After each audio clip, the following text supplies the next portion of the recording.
एकादशी के दिन जिसके घर में कमाने वाले दो चार हैं, पैसा तो आ रहा है पर घर में टिक नहीं रहा, डॉक्टर में, पुलिस में, एक्सीडेंट आदि में, कहीं गलत जगह पर व्यसन में अगर पैसा जा रहा है, जुए में, मांसाहार, मदिरा पान, या कहीं आया पैसा, पैसा आने में कमी नहीं, आ रहा है पर टिक नहीं रहा, रुक नहीं रहा, कोई मांगने आ गया, दे दिया, फिर वहां से अपने पास नहीं आ रहा, अपन कह रहे हैं भैया हमारा पैसा लौटा दो, नहीं आ रहा। तो महाराज शिव महापुराण की कथा कहती है एकादशी के दिन गंगा के जल में मात्र 7 बेलपत्री डालकर जो नंदीश्वर भगवान अर्थात जो शंकर जी के शिवलिंग के सामने नंदी होता है, उस नंदी के चरण पर गंगा का जल चढ़ाकर बेलपत्री शिव पर समर्पित कर देता है, उसके घर में रुपया रुकना चालू हो जाता है, फिर वो गलत जगह पर नहीं जाता, गलत स्थान पर वो धन जाएगा ही नहीं। बेटा अगर व्यसन में पड़ा हुआ है, मदिरा पान में पड़ा हुआ है, मांसाहार में, जुए आदि में जा रहा है, तुम्हें लग रहा है कि मेरा बेटा गलत मार्ग पर जा रहा है, ये मित्र दोस्ती गलत हो रही है, वो सही जगह पर आ जाए।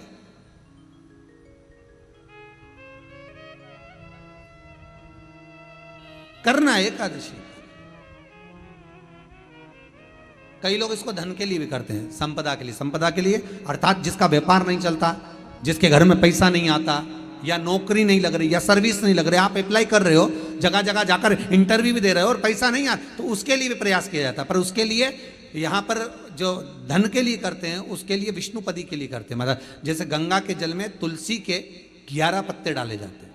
कितने पत्ते डालते हैं? 11 तुलसी के पत्ते डालते हैं, और उसको किसी भी नारायण के मंदिर में, राम कृष्ण शिव, शंकर नहीं, राम कृष्ण भगवान विष्णु, दत्त आदि जितने नारायण के मंदिर हैं, उस मंदिर में किसी भी पात्र में, एक छोटे से पात्र में उसको भरकर रखी आते हैं महाराज। उससे भी जॉब, सर्विस, नौकरी में सफलता प्राप्त हो जाती है, परंतु वो भी एकादशी को ही होता है। कुछ देर तक पात्र को रखा जाता है, फिर वही पात्र का जल किसी भी वृक्ष के नीचे डाल दिया जाता है, उससे भी नौकरी के लिए फायदा मिलता है। गंगा का जल कोई साधारण नहीं। कुछ तिथियां होती हैं, जिन तिथियों में अगर आप रोज गंगा का जल शंकर को नहीं चढ़ा सकते, तो शिव महापुराण कथा कहती है, स्कंद पुराण कहती है, विष्णु पुराण कहती है, गर्ग संहिता कहती है, गीता पुरुष गोरखपुर का कल्याण का गंगा अंक कहता है कि कुछ तिथियां भारत की भूमि पर ऐसी वर्णित है जिन तिथियों में भी गंगा का जल हम शिव को अगर एक बूंद भी समर्पित कर रहे हैं, गंगा का जल मात्र एक आधी चम्मच भी, आचमन जितना भी अगर हम शिव को समर्पित कर रहे हैं, तो उसका सुख आनंदित है। जैसे पंचमी तिथि, नवमी तिथि, दशमी तिथि, एकादशी, प्रदोष, पूर्णिमा, अमावस्या, ये तिथियां हमारे यहाँ जो दी गई हैं, इन तिथियों में अगर हम गंगा का मात्र थोड़ा सा जल भी अगर जल के पात्र में डालकर गंगा जी का जल थोड़ा सा भी शिव के पास लेकर जा रहे हैं, तो ये एक भाव अपने भीतर होना चाहिए कि आप केवल गंगा का जल साधारण शिव मंदिर में समर्पित नहीं कर रहे हो, आप गंगा का जल भले अपने घर से लेकर जा रहे हो और थोड़ा सा भी जल ले जाकर अगर शिव को समर्पित कर रहे हो, तो तुम्हारे भीतर ये भाव होना चाहिए कि मैं गंगोत्री से जल भरकर सीधे रामेश्वर में ले जाकर गंगा के जल को समर्पित कर रही हूँ। श्रावण के महीने में या अन्य महीने में आप शिव को समर्पित कर रहे हैं, ये आपके भीतर एक भाव उत्पन्न होना चाहिए। कि गंगा जी ने शंकर जी से वर मांगा था कि मेरे जल में जब तक जीव की अस्थियां पड़ी रहेंगी, तब तक वो जीवात्मा वैकुंठ का भोग भोगेगी।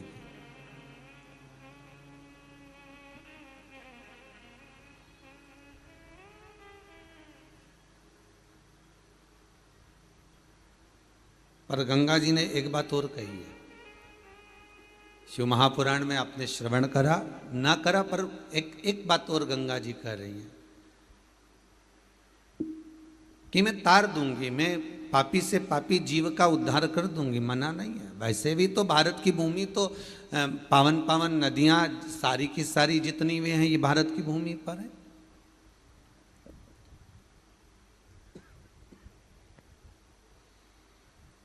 ये भारत माता पर विराजमान है।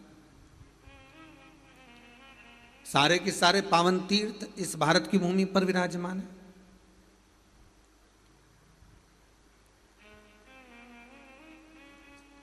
पुण्यमय नदियाँ, पुण्यमय तीर्थ, पुण्यमय तालाब, सरोवर, जितने भी हैं ये सब इस भारत की भूमि पर हैं।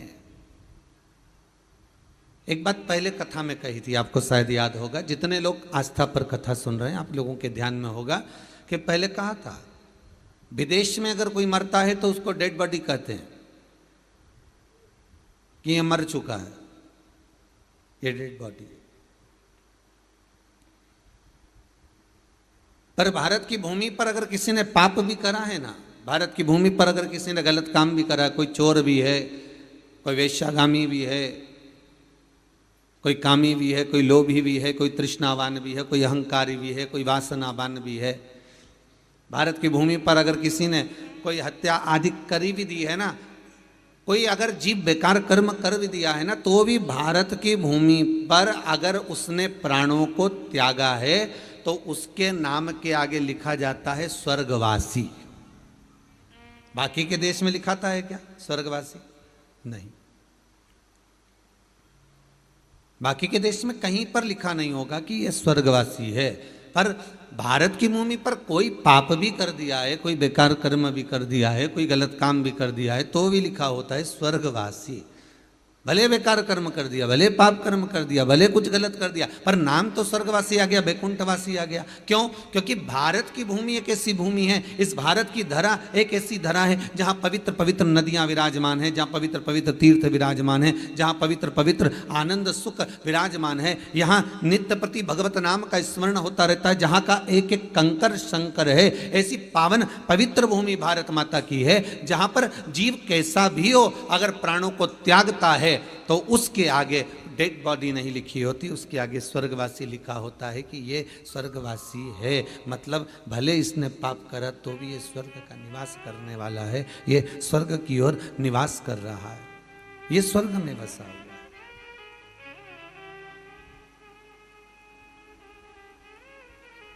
पवित्र भूमि,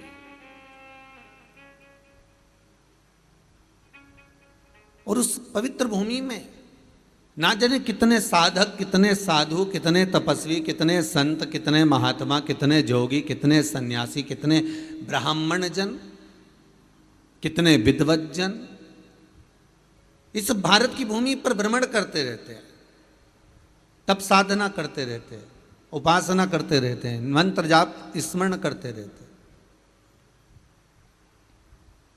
और जब उनका मंत्र जाप का फल इस भूमि पर प्राप्त होता है तो यहाँ की जो रज है, यहाँ की जो धूल है, यहाँ की जो माटी है, वो सुख का अनुभव करा देती है, एक आनंद का अनुभव करा देती है।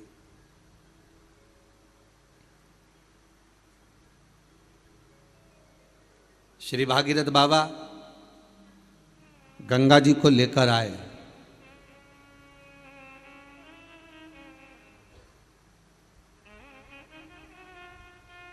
भागीरथ बाबा तो गंगा जी को लेकर आए 60,000 काकाओं के उद्धार के लिए, और वो गंगा भी बहती हुई गौमुख से लेकर चलते चलते चलते चलते वो गंगा भी कलकत्ता तक जब पहुंची है, गंगा सागर तक जब पहुंची है, तो उसके घाट पर, उसके तट पर, गंगा महारानी के किनारे पर जितने जितने भक्त, जितने साधु, जितने सन्यासी, जितने साधक, जितने उपासक, जितने जीव रह रहे हैं, ये गंगा उनका कल्याण कर रही है। और जो उसकी शरणागति में जा रहा है, गंगा उसका उद्धार कर रही है। और धन्यवाद दूंगा मैं विजय जी, आपको, बोंडे परिवार को, सोनम विजय जी, बोंडे परिवार को, कि बहुत बहुत साधुवादता है कि गंगा केवल उस घाट पर ही रह रही हैं, जीवों का आनंद दे रही है, और जो उसके चरणों में चले गया उसको आनंद प्रदान कर रही है। पर गंगा शिव महापुराण की कथा आपने कराकर ये संपूर्ण विश्व में, देश ही नहीं विदेश में भी जो इस कथा का आनंद सुख पा रहे हैं, इस कथा के माध्यम से श्रावण गंगा लोगों के घर घर तक पहुंचा दी है आपने, उसके लिए बहुत बहुत साधुवाद, बहुत बहुत धन्यवाद। शिव महापुराण के रूप में गंगा शिव महापुराण घर घर तक पहुंचे।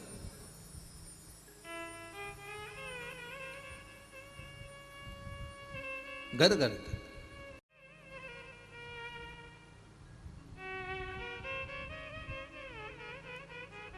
एक बड़ा सुंदर संवाद है महाराज।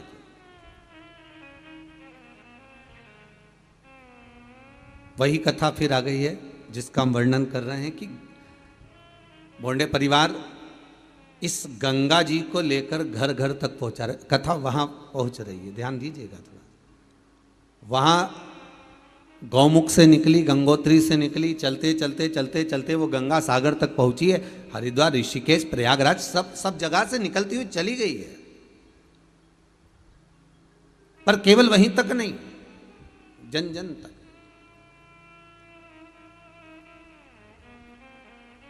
एक संत, बड़ा तपस्वी मुनि थे, बड़े बड़े साधक थे। वो मुनि किस प्रकार के थे कि वो साधना कोई अलग नहीं करते थे। वो कहीं बैठकर तप नहीं करते थे, वो कहीं बैठकर आराधना नहीं करते थे।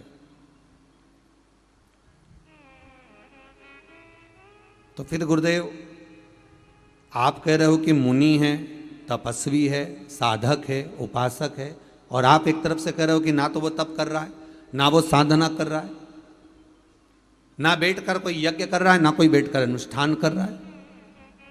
फिर मुनि साधक उपासक कैसे हो गया? फिर तो इतना कह सकते हैं कि केवल एक ब्राह्मण है जो पूजन आदि में लगा हुआ है। नहीं नहीं नहीं, शिव महापुराण की कथा कहती है कि वो एक मुनि, एक साधक है, ब्राह्मण कुल में जन्मा, पर बड़ा तपस्वी। तपस्वी किस चीज का था? तो शिव पुराण कहती है उसको एक तप साधना थी कि वो कहीं अगर भगवान की कथा होती थी, कहीं अगर शिव महापुराण मिल जाए, कहीं भागवत पुराण मिल जाए, कहीं रामायण मिल जाए, कहीं गीता मिल जाए, कहीं भगवान का गुणानुवाद करना मिल जाए, या कोई संतों का सानिध्य या संतों का समागम अगर कहीं प्राप्त हो जाए, कहीं भगवत चर्चा प्राप्त हो जाए, तो उस जगह पर जाकर बैठ जाता था।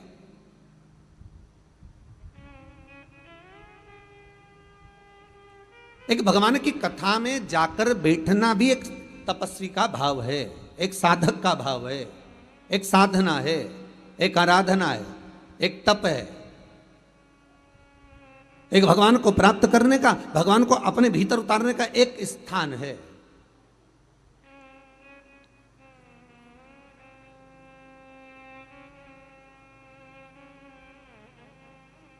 महाराज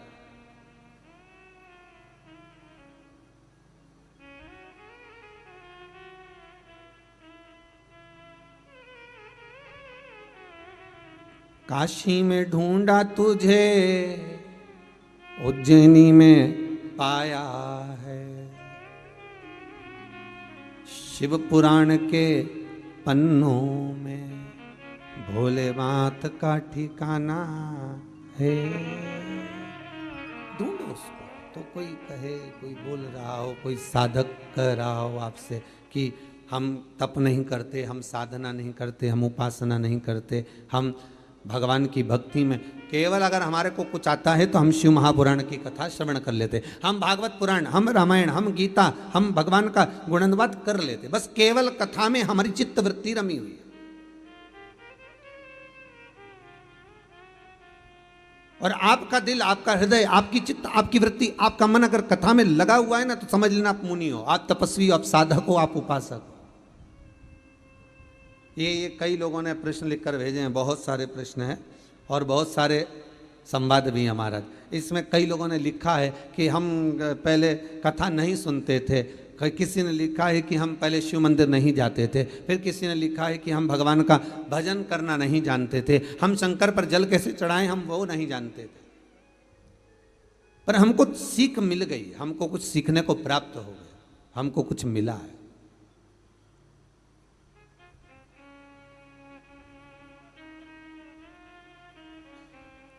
हमको कुछ मिल गया उससे, शिव महापुराण से हमको कुछ प्राप्त हो गया, और ऐसा प्राप्त हुआ है, ऐसा सुख प्राप्त हुआ है, ऐसा आनंद प्राप्त हुआ है कि वो फिर हमारी हृदय में, हमारी चित्त में, हमारी वृत्ति में वो समा गया, वो हमारे भीतर उतर गया। वो मुनि नहीं है, वो तपस्वी नहीं है। ना उसने बैठकर कोई साधना करी है, ना उसने बैठकर कोई तप करा है, ना उसने बैठकर कोई साधना करी, ना तप करा, ना साध्या, कुछ भी नहीं करा। फिर भी उसको मुनि कहा गया, फिर भी उसको तपस्वी कहा गया, फिर भी उसको साधक कहा गया। कारण क्या था? बस एक कारण था कि जहां कथा होती थी वहां चले जाता था।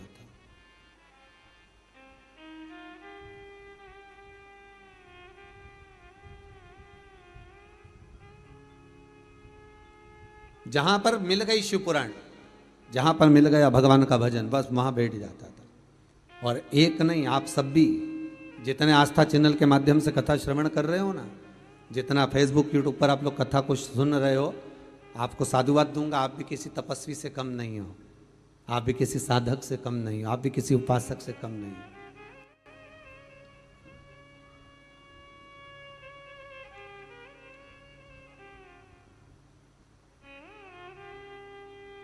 3 घंटा एक आसन से एक जगह बैठकर कथा का रसस्वादन जरा करिए, कथा को जरा अपने भीतर उतारिए और चित्त को, वृत्ति को, मन को, हृदय को, दिल को भगवान में जरा लगा कर रखिए,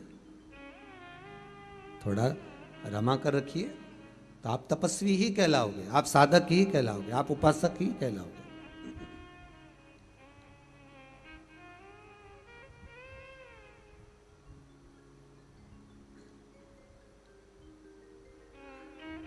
आपकी उपासना हो गई। वो ब्राह्मण केवल मुनि का जो वेश रखता है और भगवत की चर्चा में, भगवान के स्मरण में डूबा रहता। 4 संत निकल कर जा रहे थे, बड़े जटाजूट बंधे हुए थे, बड़ी माला कंठी पहने हुए थे, बहुत माला धारण करे, चंदन लगाया हुआ है, खूब सावधान, बहुत साधु सन्यासी का वेश धरे हुए। और ये व्यक्ति कहीं से शिव महापुराण की कथा, कहीं से भगवान की चर्चा कर कर आ रहा था। और इसके पास में वो जो जाने वाले व्यक्ति थे, उन्होंने 4 संतों ने आकर पूछ लिया, भैया, ओ भैया, तुम मुनि के वेश में लग रहे हो, तुम तपस्वी के वेश में लग रहे हो, वस्त्र भी तुम तपस्वी ऐसा धारण कर कर रखे हो, पर एक मन में एक प्रश्न है, हम यहां से हरिद्वार जाना है, आप हमको रास्ता बता दोगे क्या हरिद्वार जाने का? उसने पूछा, काहे के लिए जाना है? अरे गंगा का स्नान करने जाना है हमको। अच्छा अच्छा अच्छा, गंगा स्नान के लिए जा रहे हो? हाँ, चले जाओ, यहाँ यहाँ हमको देखो, हम जानते तो नहीं हैं, तो आप इस गांव के नहीं हो क्या? हम गांव के ही हैं। कितने साल हो गए गांव में रहते रहते? लगभग हमको हो गए 50 साल, 100 साल। हमारे दादा वगैरह भी यहीं रहते थे, पर हम जब पैदा हुए, हमारी उम्र हमारी 50 साल की हो गई, हम कितने साल से रह रहे हैं? अच्छा ठीक है, तो तुम्हें यह नहीं मालूम कि हरिद्वार का रास्ता कौन सा है? गंगा किधर है आपको मालूम नहीं है क्या? उसने हाथ जोड़कर कहा, भैया देखो, बात इतनी सी है कि मैं गंगा माता को नमन करता हूं, मैं गंगा के चरणों को पावन समझता हूं, मैं गंगा के चरणारविंद का स्मरण करता हूं, मैं गंगा जी को अपने मस्तक पर चढ़ाता हूं, पर सबसे बड़ी बात केवल इतनी सी है कि मैं आज तक गंगा को नहाने के लिए नहीं गया। कितने दूर है यहां से? पूछा, बस मैंने सुना है यहां से 42 किलोमीटर की दूरी पर गंगा जी है। 42 किलोमीटर दूरी पर ना, और तुम कभी नहाने नहीं गए? नहीं नहीं नहीं नहीं, मेरा जाना नहीं हुआ। तो गंगा का रास्ता तो देखा होगा? पता नहीं, पर तो लोग कहते हैं इधर से जाते हैं, लोग कह रहे हैं इधर से जाते हैं। अब मैंने देखा तो है नहीं, मैंने जानता तो नहीं। अच्छा अच्छा, ठीक ठीक ठीक। संतों को आ गया क्रोध, चारों संतों ने मिलकर एक साथ कहा, कैसा मूर्ख है, कितना पागल व्यक्ति है, 42 किलोमीटर दूर गंगा जी विराज रही है, 42 किलोमीटर दूर गंगा विराजमान है, और 42 किलोमीटर दूर ये आज तक गंगा नहाने नहीं गया, तो इसके बराबर पापी कौन होगा?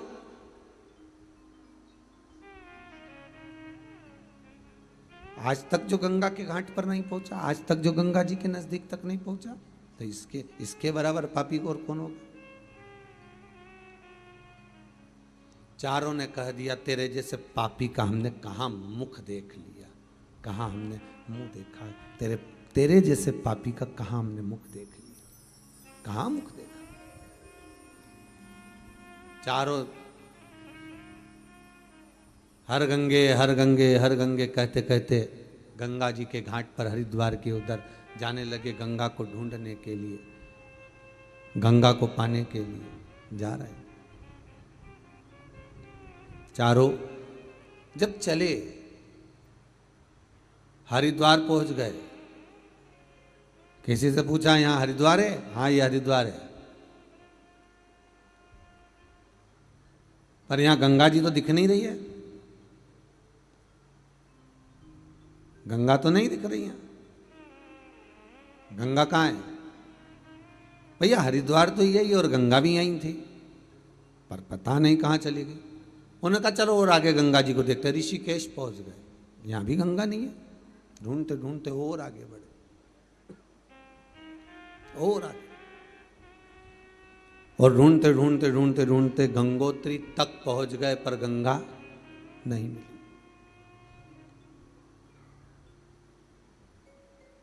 गंगोत्री में जाकर इन्होंने किसी तपस्वी से पूछा यहां गंगा है? हाँ ये गंगोत्री है, ये गंगोत्री और यहां तो गंगा रहती है, तो हमें तो गंगा दिख नहीं रही है, कहीं गंगा नजर आ नहीं रही है। फिर गंगा गई कहां? पता नहीं। तपस्वी से पूछा कि गंगा कहां है? तो तपस्वी बोलते गंगा तो यही है, पर हमको लगता है कि तुम चार संतों ने ज्ञान गंगा का अपमान कर दिया, किसी मुनि का, तपस्वी का, साधक का, उपासक का तुम अपमान कर कर आए, और उस तपस्वी का तुमने जो अपमान करा है, उस मुनि का जो तुमने अपमान करा है, उस मुनि के अपमान के तक तुमको गंगा का दर्शन नहीं मिल रहा। बहुत ध्यान देना महाराज, ये शिव ज्ञान गंगा है और वो अविरल बहने वाली विष्णुपदी भागीरथी एक गंगा वो है। एक ये ज्ञान गंगा है और एक भागीरथी विष्णुपदी एक वो गंगा है।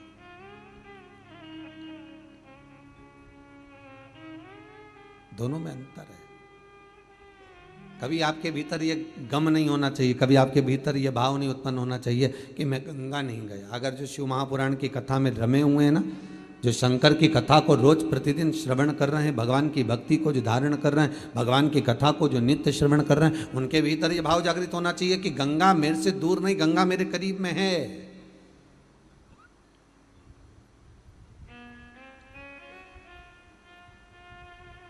गंगा ज्यादा दूर नहीं, गंगा मेरे नजदीक में। अब क्या करा जाए? तो कहा उस मुनि के पास जाओ। चारों संत मुनि को ढूंढते ढूंढते पहुंचे, कथा में बैठा हुआ था, कहीं शिव महापुराण, कहीं सत्संग, कहीं भजन, कहीं कीर्तन, कहीं स्मरण, कहीं नाम जाप, कहीं मंत्र जाप में डूबा हुआ था। गया, चारों मुनियों ने, संतों ने उसके चरण पकड़ लिए। हमसे गलती हो गई, हमने तुम्हें अपमान कर दिया, हमने तुम्हारा अपमान कर दिया, हमसे गलती हो गई। गुरु शिव महापुराण में एक बात कही थी, आप कितनी भी गलती कर रहे हो, आप क्या शब्दों का संबोधन कर रहे हो, आप क्या बोल रहे हो, ये मतलब नहीं है। सबसे मूल ये है कि आप अगर कोई गलती को कर दिए हो तो सबसे पहला संबोधन आपके मुख से निकलना चाहिए क्षमा, सॉरी।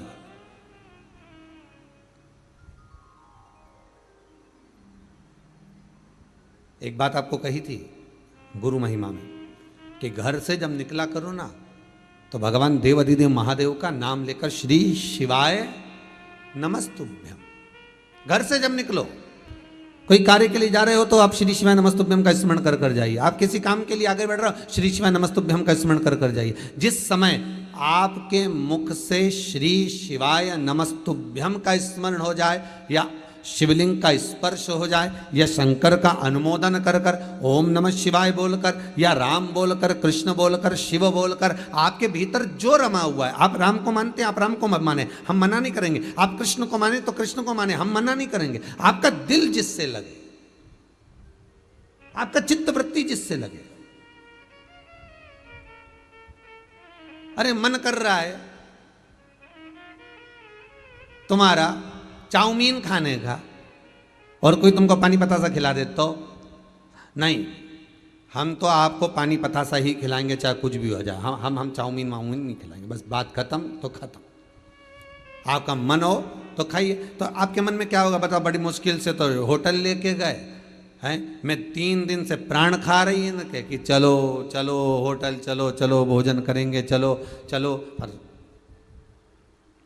और लेके भी आए तो अब अपने हमारे मन का ना खिला रहे, और मालूम पड़े पानी पतासा खिला दिया। पानी वो गुपचुप वो गोलगप्पे कितने खिलाए, तो के इसको बस केवल 4 दे देना हो, केवल 4, ओनली 4, इससे ज़्यादा नहीं। अब उसके मन में आया, बताओ इतनी दूर लेकर आया, एक तो इतनी दूर लेकर आया, होटल में लाया, भोजन कराता, कोई अच्छा जो सामग्री वो खिलाता, पर केवल होटल वाले से इसको 4 गोलगप्पा देना बस, इससे ज़्यादा मत देना। और पत्नी ने कहा कि तुम 4 ही क्यों खिला रहे हो? तो पति बोला एक तेरी बचपन का, एक जवानी का, एक देहड़ी का और एक बुढ़ापे का, खत्म काम, एक कई बार में 4 में निपटा दिया, केवल 4। अब हम आपसे कह दें कि आप शंकर का भजन करो, हम आपसे कह दें आप शिव का स्मरण करो, और आपका दिल कृष्ण में लगा हो, आपका दिल राम में लगा हो, आपका दिल भवानी में लगा हो, हम मना नहीं करेंगे। आपका दिल, आपकी चित्त, आपकी वृत्ति जिसमें लगी हो,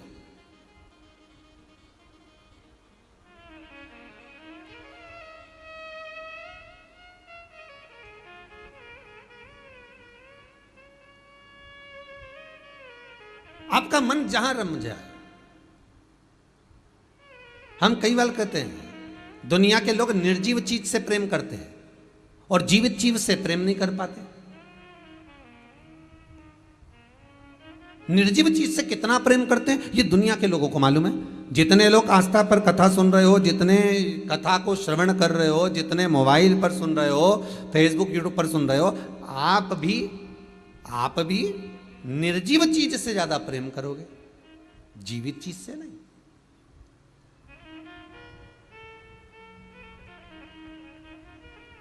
कपड़े इतने संभाल कर रखोगे, अब वो जीव है क्या? वो जीवित है क्या? अरे बोलो ईमानदारी से बोलो, वो जीवित है क्या? उसमें प्राण है क्या? नहीं। पर इतने संभाल, क्योंकि वो निर्जीव है, इतने संभाल कर रखा, इतने आराम से, इतने साध कर रखा। वो नकली सी ज्वेलरी, उसको भी रुई से ढककर, रुई में फंसाकर, ऐसा डब्बा में, प्लास्टिक के बढ़िया बॉक्स में, वो भी तो निर्जीव है। अब ये भी जाने दो, अच्छा तुम तो घर में आ जाओ, और घर में जब पोछा लगाएगी तो ऐसा लगाएगी निर्जीव चीज। अब वो पत्थर बोलता है क्या? निर्जीव।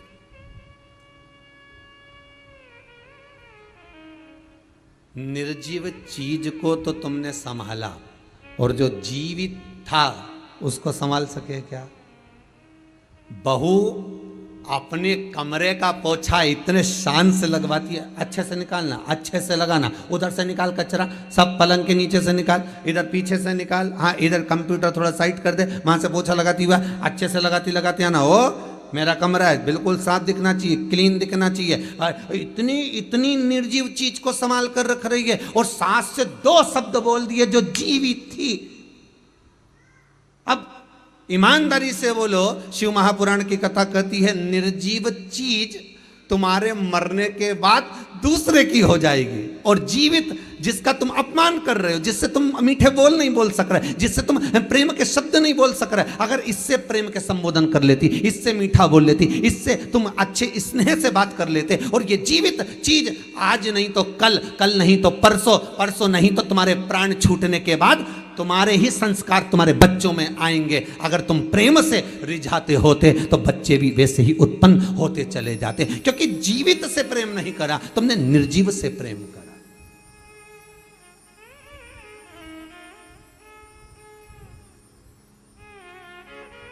भोजन करने के बाद बर्तन भी साफ कर कर रखे तो निर्जीवन, तो दिल तो साफ करते, सास से, पति से, पत्नी से, भाई से, बंधु से, कुटुंब कबीले से, रिश्तेदारों से, नातेदारों से, अपनों से, बच्चों के में माता पिता आदि एक दूसरे से प्रेम की वाणी तो बोलते।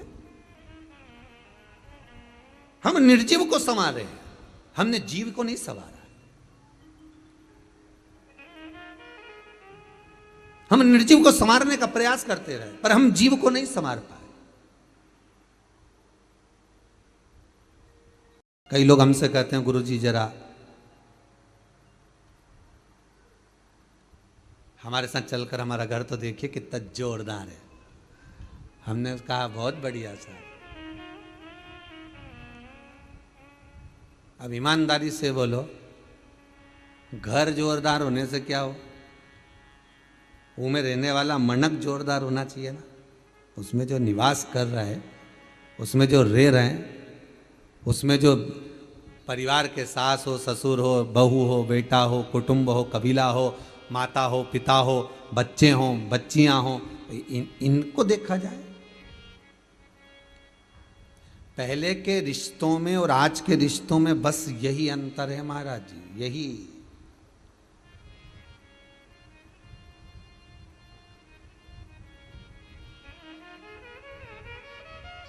है।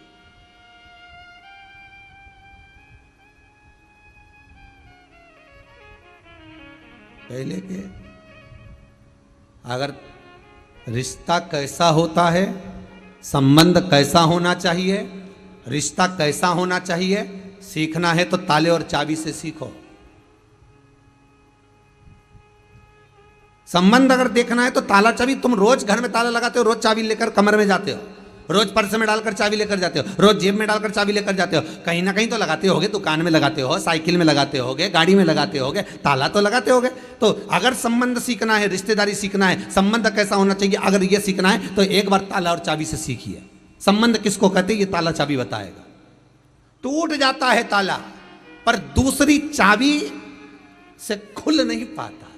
चाबी वो ही लगती है जो उसमें लगती आई।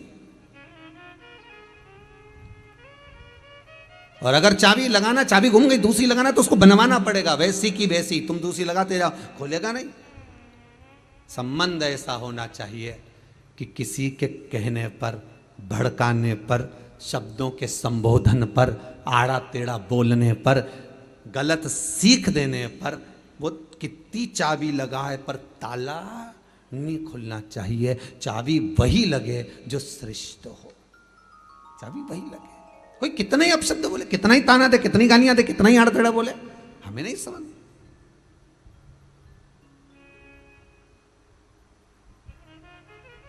आग लगे बस्ती में, अपन रहो मस्ती में, वही सुख मिल सकता, वही। हम निर्जीव को संवार रहे हैं, जीव को नहीं संवार। हम निर्जीव, बस गंगा की कथा यही कह रही है, शिव महापुराण की कथा यही कह रही है कि जीते जी तो कभी गंगा नहाने गया नहीं, और मरने के बाद वह लोटा में भर लिया।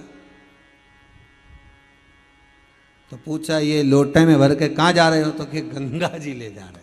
अच्छा, गंगा जी? हाँ। तो क्या ये जिंदा थी जब गई थी क्या? कि नहीं, हमारी अम्मा तो कहीं नहीं गई हो।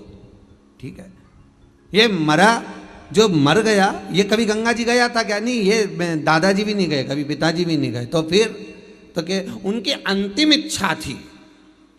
अच्छा, उनकी इच्छा ये थी कि भगवान ऐसी कृपा कर दे कि मेरी औलाद मुझे एक बार हरिद्वार नहवा के लिया, एक बार गंगा जी नहवा के लिया। और इनने क्या कहते हैं, उनकी अंतिम इच्छा थी कि गंगा जी जाना है। तो अंतिम इच्छा मतलब पूरी करो, एक बार जीते जी लेकर तो जाते। फिर वही वाली बात आ गई, एक बार ट्रेन से जा रहे थे हम कहीं, और कोई गंगा जी जा रहे थे हरिद्वार इलाहाबाद, तो वो बैठे, उन्होंने इतनी बड़ी लाल कलर की झोली ऊपर टांग दी, उसमें सीट पे रख दी ट्रेन की। अब हमारी बर्थ इधर की थी और उनकी बर्थ सामने की, अब उसने सीट पर रख दी। अब उस सीट खाली थी, खाली सीट पर कोई बच्चा को बिठा दिया। जैसे ही बच्चे को बिठाया तो वो जो नीचे बैठा था उसको गुस्सा आ गया, हमारी अम्मा बैठी है, उतरो नीचे। अब अम्मा तो कोई दिख नहीं रही थी कि अम्मा कहाँ बैठी, उतरो नीचे, हमारी अम्मा बैठी। अब वो झगड़े, सबसे झगड़े, हमारी अम्मा बैठी नीचे उतरो, अम्मा बैठी नीचे उतरो। और सबको नीचे उतारे। तो थोड़ी देर बाद किसी ने पूछ लिया, तुम्हारी अम्मा तो कोई दिख नहीं रही, और कह रहे अम्मा बैठी कर रहे, कब से कर रहे, 2-4 घंटे से, किसी को बैठने नहीं दे रहा, सीट खाली है, तुम्हें दिख नहीं रहा हमारी अम्मा बैठी है? तो अम्मा कहाँ है? वो झोली में है, ये इतना बड़ा लाल कपड़ा है ना, उसमें हमारी अम्मा भरी हुई है। अच्छा, कहाँ गई? गई। तो फिर ये क्या है? अम्मा की अस्थियां हैं। हमें कहा था किसी ने इनकी एक रिजर्वेशन सीट बुक कराना, इनको पूछते हुए लेके जाना, तो उनको चाय भी पिला रहे हैं, एक पत्तल अलग से भोजन की भी लगाई, अम्मा चलो, अम्मा जी कर लो, अम्मा पानी पी लो, इतने प्रेम से लेके गया और गंगा जी में ले जाकर पूजन वूजन करके खवा दिया। अब ईमानदारी से बोला, जितने प्रेम से तू हड्डियां लेकर गया था, जितने प्रेम से तू अस्थियां लेकर गया था, इतने प्रेम से अम्मा जब जिंदा थी और दिल से कह देता, अम्मा चल, सावन का महीना है, तेरे को कुबेरेश्वर धाम ले चलो, अम्मा चल मैं तुझे महाकाल ले चलूं, अम्मा चल मैं तुझे विश्वनाथ ले चलूं, अम्मा चल मैं तुझे हरिद्वार, मैं तुझे ऋषिकेश ले चलूं, मैं तुझे प्रयागराज ले चलूं, चल अम्मा, मरने के बाद लोग लेकर जाते हैं अस्थियों को, मैं तुझे जीते जी लेकर चलता हूं। तब अम्मा का जो दिल प्रसन्न होता और चाय पिलाता ट्रेन में, बच्चों को जैसे कुरकुरा खिलाए, टाइम टाइम पे बिस्कुट भी मम्मी पर्स में से हेड़ के देती जाए, ऐसे सास को टाइम टाइम पे सब कुछ खिलाती हुई लेके जा, तो सास भी के मेरी बहू जैसी दुनिया में बहू नहीं होगी। क्या पूछ रही है साहब, कितना सम्मान करके ले जा रही, कितना आदर करके ले जा रही, और मालूम पड़े अकेली केवल पर्स खोला ने, उसमें से वो टॉफी निकाल के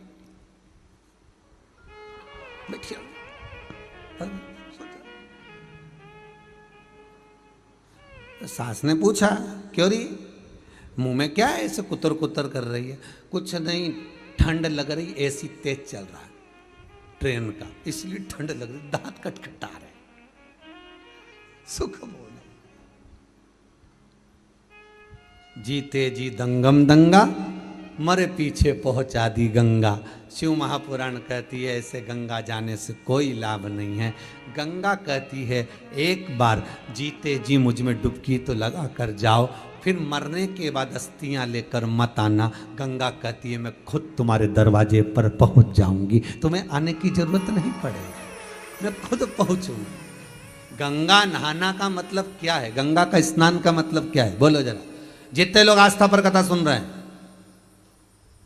जितने लोग मोबाइल पर यूट्यूब फेसबुक पर कथा सुन रहे हो, गंगा शिव महापुराण की कथा सुन रहे हो, गंगा नहाने का मतलब क्या है? गंगा स्नान का मतलब क्या है?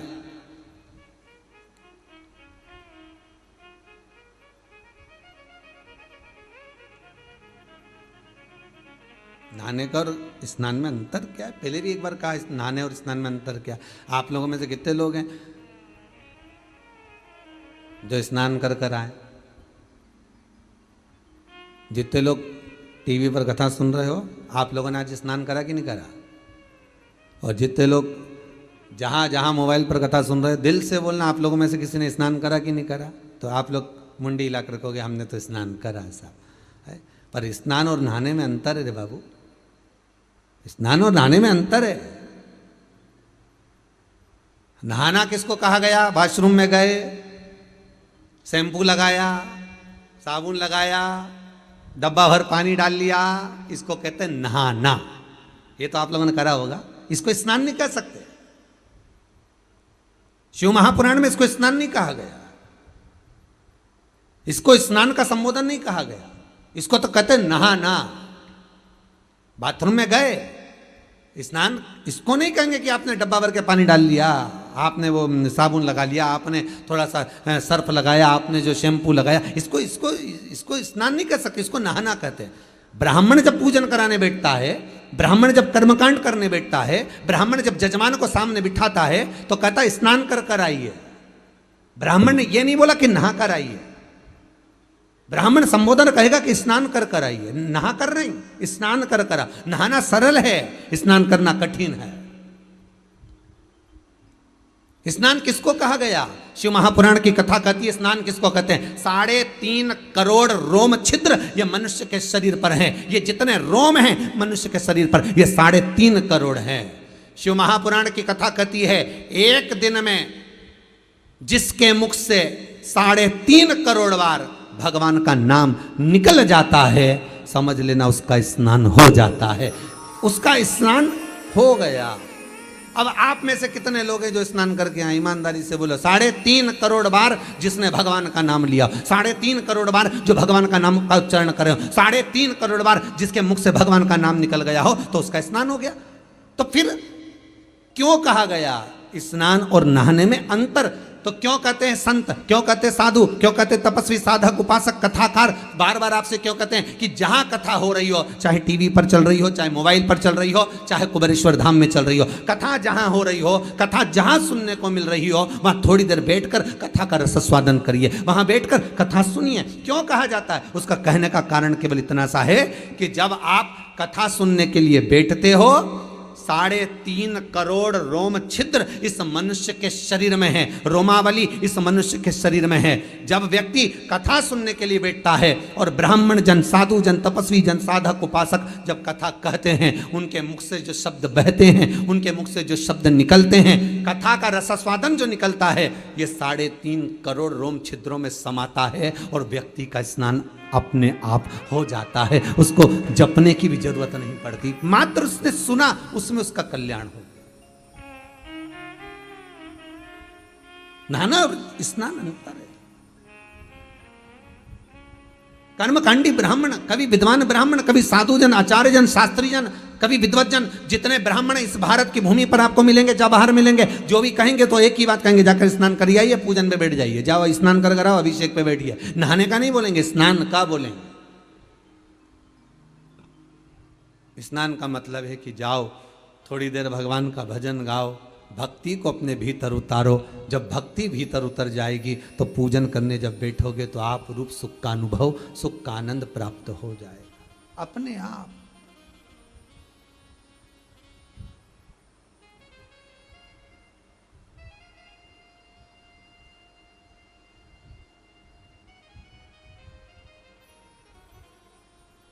अपने आप भीतर से भक्ति का। गंगा कहती है कि मेरे पास में ये गंगा स्नान का मतलब क्या है? क्या मतलब है?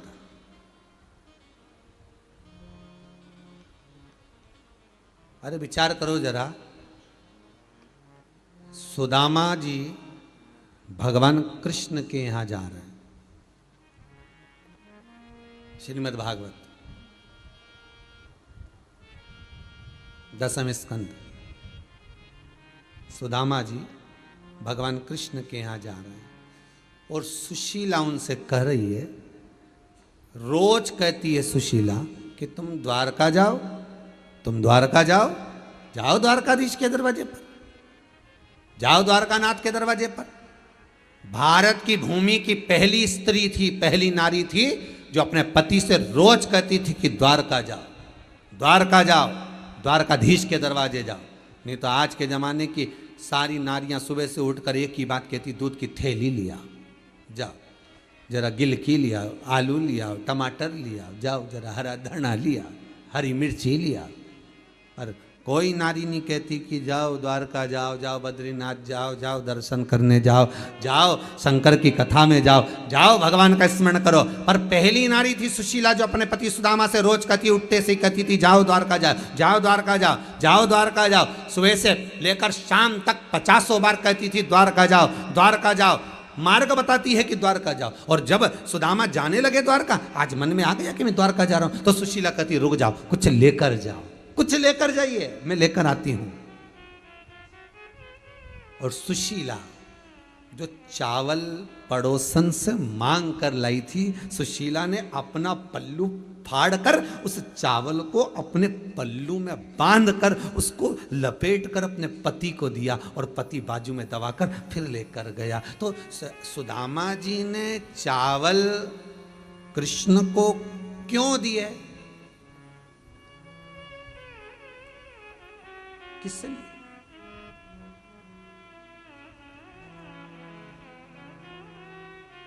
और वो दे भी रही है तो काय में दे रही है? पल्लू में फाड़।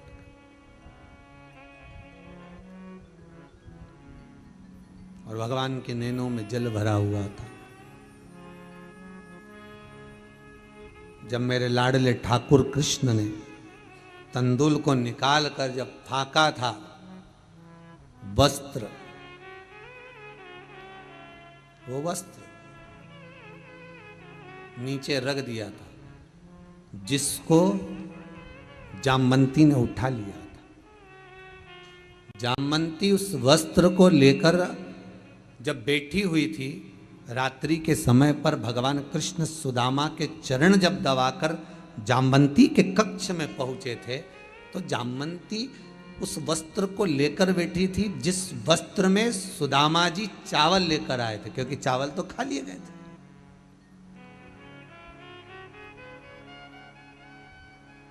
वो केवल वस्त्र बचा हुआ था। जामवंती उसको लेकर बैठी थी, तो द्वारकानाथ ने पूछ लिया, हे जामवंती, ये वस्त्र, ये तो सुदामा जी वाला वस्त्र है। हाँ, लेकर क्यों बैठी हो, किस लिए बैठी हो? जामवंती कहती है, मुझे लगता है ये वस्त्र नहीं है।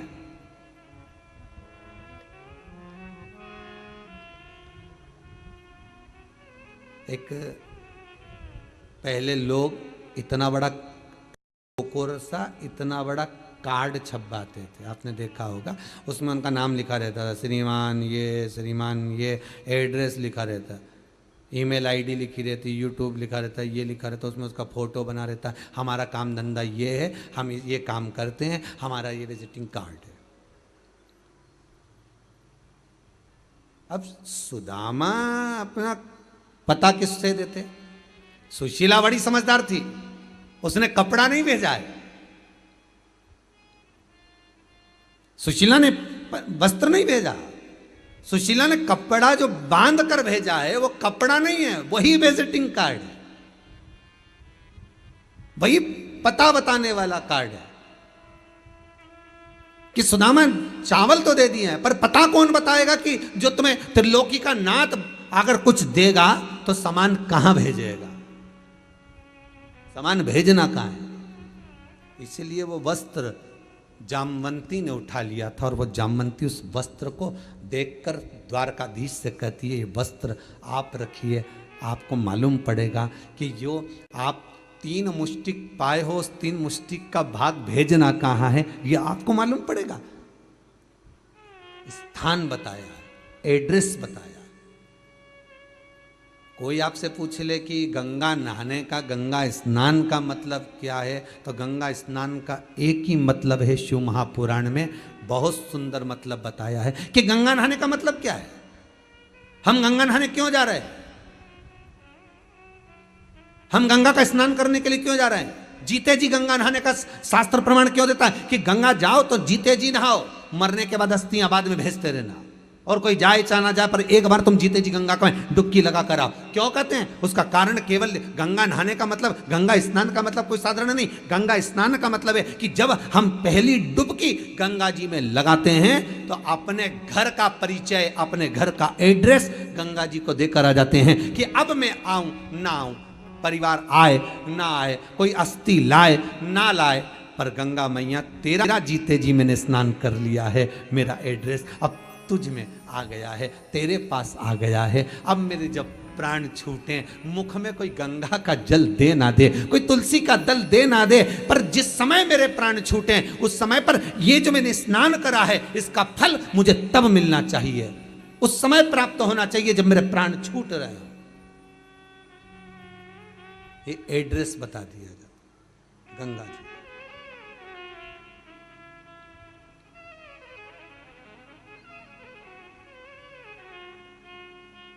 ये एड्रेस है कि आपको यहाँ आना है, आपको यहाँ पहुंचना है। महाराज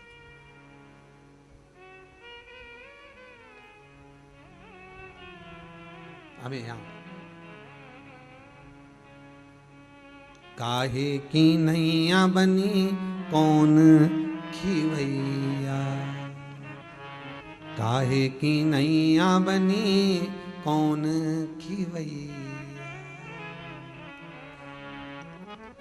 जाना है हमको कैलाश ओ भोले बाबा, जाना है हमको कैलाश ओ भोले बाबा, जाना है हमको कैलाश ओ भोले बाबा, जाना है हमको कैलाश ओ भोले बाबा। जाना है हमको कैलाश ओ भोले बाबा। जाना है हमको कैलाश। सब गाइए। ओ भोले बाबा। हमको कैलाश भोले हमको कैलाश। हमको कैलाश भोले हमको कैलाश। हमको कैलाश बोले हमको कैलाश। हमको कैलाश भोले हमको कैलाश। ओ जाना है हमको कैलाश ओ भोले बाबा। जाना है हमको कैलाश ओ भोले बाबा। ओ जाना है हमको कैलाश ओ भोले बाबा। जाना है हमको भाव कैलाश से। ओ भोले बाबा।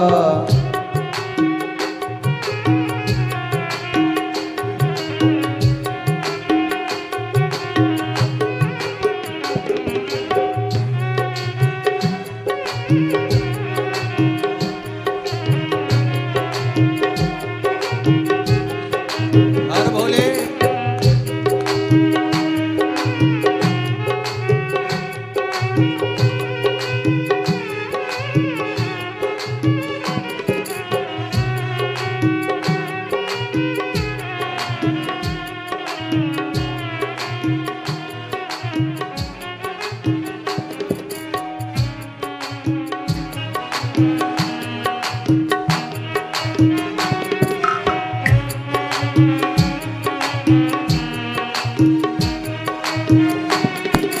काहे की नैया बनी कौन खिवैया। काहे की नैया बनी कोने खिवैया। काहे की नैया बनी कौन खिवैया। काहे की नैया बनी कोने खिवैया। अरे कौन लगा देगा पार ओ भोले बाबा। कौन लगा देगा पार ओ भोले बाबा। ओ जाना है हमको कैलाश ओ भोले बाबा। जाना है हमको कैलाश ओ भोले बाबा। जय हो।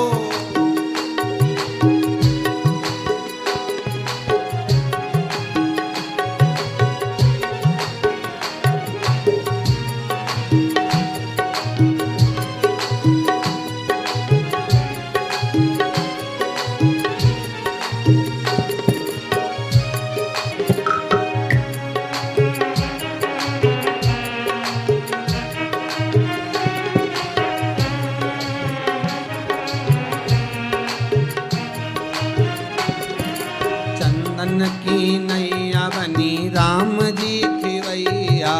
चंदन की नैया बनी राम जी के भैया। चंदन की नैया बनी राम जी खिवैया। चंदन की नैया बनी राम जी के भैया। ओ भोले लगा देंगे पार ओ भोले बाबा। भोले लगा देगा पार ओ भोले बाबा। जाना है हमको कैलाश ओ भोले बाबा। जाना है हमको कैलाश ओ भोले बाबा। हमको कैलाश बोले हमको कैलाश। हमको कैलाश बोले हमको कैलाश। हमको कैलाश बोले हमको कैलाश। हमको कैलाश बोले हमको कैलाश। हो जाना है जय हमको हो। कैलाश ओ भोले बाबा। जाना है हमको कैलाश ओ भोले बाबा।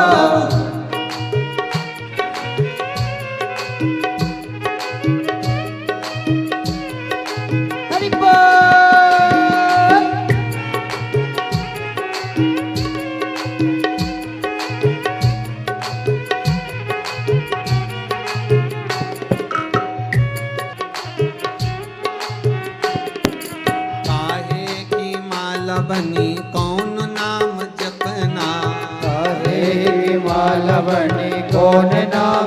जपना। काहे की माला बनी कौन नाम जपना। काहे की माला बनी कौन नाम जपना। अरे कौनो लगा देगा पार ओ भोले बाबा। कौनी लगा देगा पार ओ भोले बाबा। जाना है हमको कैलाश ओ भोले बाबा। जाना है हमको कैलाश ओ भोले बाबा।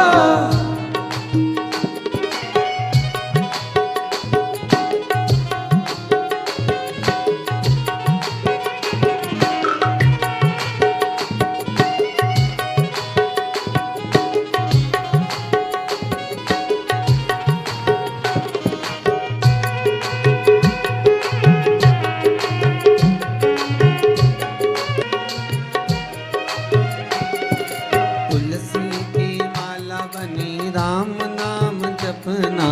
तुलसी की माला बनी राम नाम जपना। तुलसी की माला बनी राम नाम जपना। तुलसी की माला बनी राम नाम जपना। अरे भोले लगा देंगे पार ओ भोले बाबा। भोले लगा देंगे पार ओ भोले बाबा। भोले लगा देंगे पार ओ भोले बाबा। भोले लगा देंगे पार ओ भोले बाबा। हो जाना है हमको कैलाश ओ भोले बाबा। जाना है हमको कैलाश ओ भोले बाबा। जाना है हमको कैलाश ओ भोले बाबा। जाना है हमको कैलाश ओ भोले बाबा। जाना है हमको कैलाश ओ भोले बाबा। जाना है हमको कैलाश ओ भोले हर बाबा। हर महादेव। शिव कथा कह रही है कि आप गंगा अगर स्नान करने के लिए जा रहे हो तो भाव ये होना चाहिए कि आप जीते जी गंगा को एड्रेस बता कर गए। पता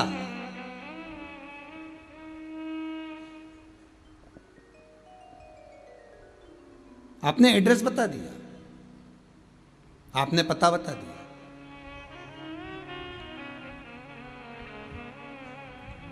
शिव पुराण कह रहे हैं, 4 संत उस मुनि से कह रहे हैं कि गलती हो गई, इस गंगा के आगे सारी गंगा फीकी है।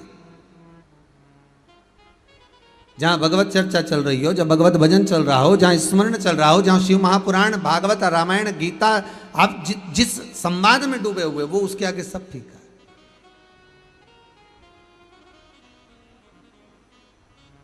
सब फीका। महाराज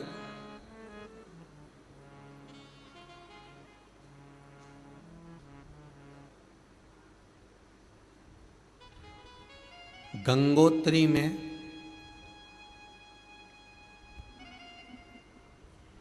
आप लोग गए होंगे, कई लोग गंगोत्री, बद्रीनाथ के जो 4 धाम हैं, यमुनोत्री, गंगोत्री, केदार और बद्रीनाथ, उन 4 धाम में से एक धाम का स्मरण अगर हम करें, गंगोत्री का,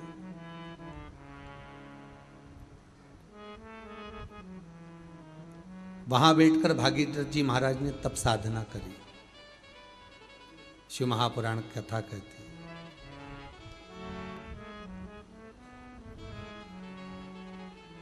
क्या गलती हो गई थी? राजा सगर जब यज्ञ अनुष्ठान किए, अश्वमेघ यज्ञ करे, उसका यज्ञ का जो अश्व था वो इंद्र ने चुरा लिया था। इससे पहले की एक कथा में कहा था, आप जब जब कोई अनुष्ठान करेंगे, कोई तप करेंगे, कोई साधना करेंगे, कोई भजन करेंगे, कोई कीर्तन करेंगे, तो उसमें आपके व्रत वाले दिन इंद्र स्वयं जान कर आपको क्रोध दिलाते हैं। क्यों क्रोध दिलाते हैं? जिससे आपके मुख से अपशब्द निकले, अपशब्द निकले। शिव महापुराण के अंदर एक बार को नैमिषारण्य की कथा में जब 108 शिव महापुराण की कथा रखी थी तो उसमें एक बात कही थी, जिस दिन अपने पूर्वजों का आप श्राद्ध करें, जिस दिन किसी ब्राह्मण को आप भोजन कराएं, जिस दिन आप गुरुजन के चरणारविंद में जाएं, जिस दिन आप यज्ञ कर रहे हो, आपके घर में अनुष्ठान कर रहे हो, आपके घर में सत्यनारायण जी की कथा कर रहे हो, आपके घर में आप पूजन कर रहे हो, आप शिव स्तुति कर रहे हो, आप शंकर का अनुमोदन कर रहे हो, आप शंकर जी का पूजन करने जा रहे हो,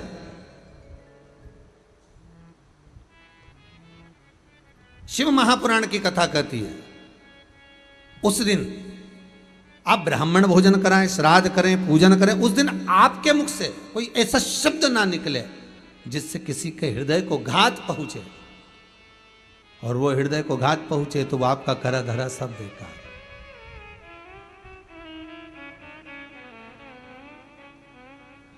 पहले भी काज फिर कहते हैं, आप मंदिर में अगरबत्ती लगाएं ना लगाएं, आप मंदिर में दिया जलाएं ना जलाएं, आप मंदिर में चंदन लगाएं ना लगाएं, आप भगवान को जल चढ़ाएं ना चढ़ाएं, आप भगवान को पुष्प चढ़ाएं ना चढ़ाएं, पर इतना बात जरूर याद रखना कि आप इन सब चीज से बढ़कर है कि किसी का दिल ना दुखाए।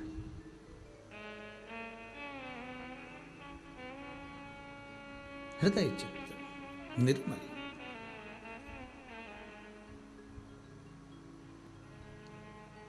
ये चित्तवृत्ति निर्मल हो,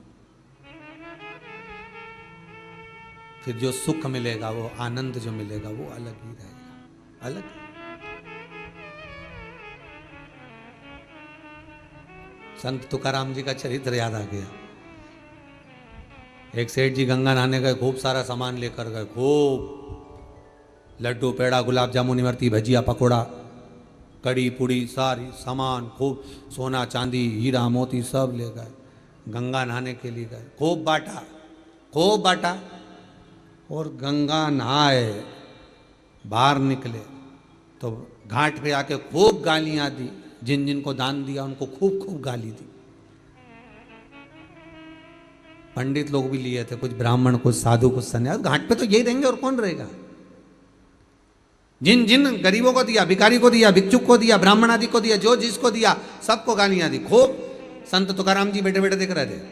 तुकाराम जी ने पूछ लिया सेठ जी के पास आकर, क्यों क्यों सेठ जी, तुम तो गंगा नहाए थे, सबको खूब दान दे रहे थे, सारे पूरे हरिद्वार के लोग बोल रहे खूब दान दिया, सेठ जी ने खूब दान दिया, और आप गालियां दे रहे हो। तो सेठ जी बोला गाली नहीं दो तो क्या करूं, एक महाराज जी ने कहा था मेरे शरीर में रोग हो गया, तो महाराज जी बोले तो खूब दान करना, और दान करने के बाद गंगा जी में डुबकी लगा लेना, बिल्कुल सही हो जाएगा।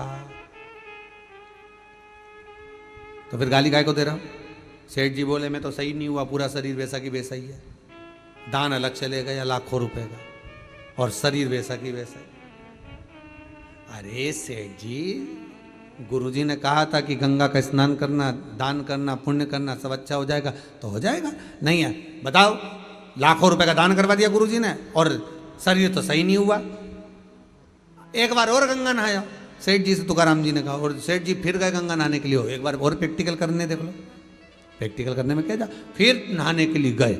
जैसे ही नहाने के लिए गए, तुकाराम जी इनके ऊपर चढ़ गए, इनने लगाई डुबकी और तुकाराम इनकी कंधे पर बैठ गए, दबाए नीचे से सेठ जी का गला, और सेठ जी पानी के अंदर, और खूब, अब तो सेठ जी के प्राण छूटने लगे पानी के अंदर। भगवान बचाओ, भगवान बचाओ, अंदर ही अंदर स्मरण कर रहे, हे भगवान अब तो मरा, हे भगवान अब तो मरा, अब तुम ही बचा सकते हो। और सेठ जी ने पुकारा, तुकाराम जी नीचे उतरे, सेठ जी की बड़ी मुश्किल से सांस में सांस आई, पानी में से घबरा के बाहर निकले, सीधे घाट पे भाग गए। घाट पे भागे और जाकर देखा तो अब शरीर बिल्कुल सही हो गया, एकदम बढ़िया। सेठ जी ने तुकाराम जी से पूछा तुम कौन? तुकाराम जी बोले हम तो यहीं घाट पे रहते। अच्छा अच्छा, बताओ वो महाराज सही नहीं कर पाया और तुमने 2 मिनट में सही कर दिया। तुकाराम जी बोले मैंने सही नहीं करा, सही उसी महाराज ने करा था। बात इतनी सी थी, महाराज जी ने कहा था दान करने के बाद गंगा में स्नान करना, दिल से करना, प्रार्थना कर कर करना, विनय से करना और हृदय और विश्वास से करना। जब विश्वास से गंगा नहाओगे तो शरीर ठीक हो जाएगा। महाराज ने इतना कहा था, पर तूने दान भी करा, सब कुछ करा, पर तूने जो गंगा स्नान करा ना वो विश्वास से नहीं करा। तू नहाया जरूर, महाराज जी ने कहा तो नहा लो, पर तेरे अंदर को भाव जागृत नहीं होता वो विश्वास।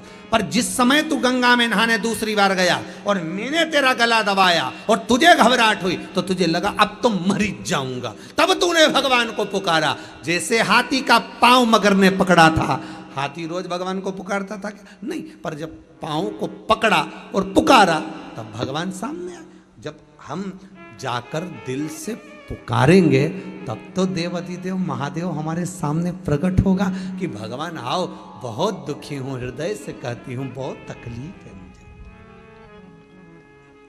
बहुत दुख है मुझे।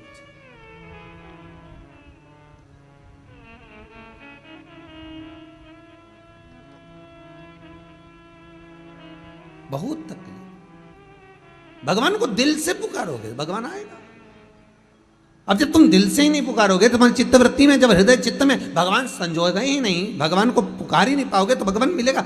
अरे फिर कहूंगा, श्रावण के महीने में आप पूरे मोहल्ले में, नगर में, कॉलोनी में, सोसाइटी में, जहां चाहो वहां देखना लोग चंदन लगाए मिलेंगे। लोग खूब शंकर जी की आराधना, रुद्राक्ष की माला, ये वो, और खूब बाबा के भस्म लगा के भगवान को रिझाने का प्रयास करेंगे। पर भगवान जानता है कि ये बरसाती मेंढक है। भगवान को मालूम है ये केवल बरसात में आएगा, चंदन वंदन लगाएगा, खूब नोटंकी करेगा, नाटक करेगा, हर हर महादेव और भम करना और दंडवत करना और लोटा भर भर के स्नान कराना, सहस्त्रधारा का अभिषेक कराना और हजारों बेलपत्र समर्पित कर देना, ने भांग का प्रसाद बढ़ो, ने खिचड़ी का प्रसाद बढ़ो, ये करेगा नाटक। शंकर जी के सब मालूम है, इसलिए तो शंकर जी आंख बंद करके बैठा है। पार्वती जी तो कई बार बोलती है, इतना बड़ा भगत आया तुमने आंख नहीं खोली। भगवान बोले फालतू की बात मत कर, चुपचाप बैठी रहे। आपने नहीं बोलना है कि बीच में, बिल्कुल नहीं बोलना, ये क्या कर रहा है इसको करने दे, आपने नहीं बोलना। नवरात्रि आए, मैं तो नंगे पैर व्रत रखूंगी, मैं तो लौंग नहीं खाऊं, मैं तो पानी नहीं पीऊं, मैं तो ये नहीं करूं। तो भगवान बोले तू कुछ मत कर, भजन तो कर। ने नाटक इतना बड़ा करने, भजन के टाइम में बस 2 टाइम आरती कर दी, जय अम्बे गौरी, जय श्यामा गौरी, 2 टाइम आरती करे और दिन भर फरियाल चरे। भगवान भी सोचे काई मत। इसीलिए तो आपको बार बार कहते हैं दिन भर चरो, एकादशी करो। सावन के महीने में भी हम नहीं बोलेंगे तुमसे कि तुम व्रत करो, हम तो ये कहेंगे खूब प्रेम से खाओ पर भगवान का गुण गाओ। एक पक्षी जब जब दाना उठाता है तब तब भगवान को नमन करता है, शीश झुका झुका के कि धन्यवाद तूने मुझे खाने को दिया।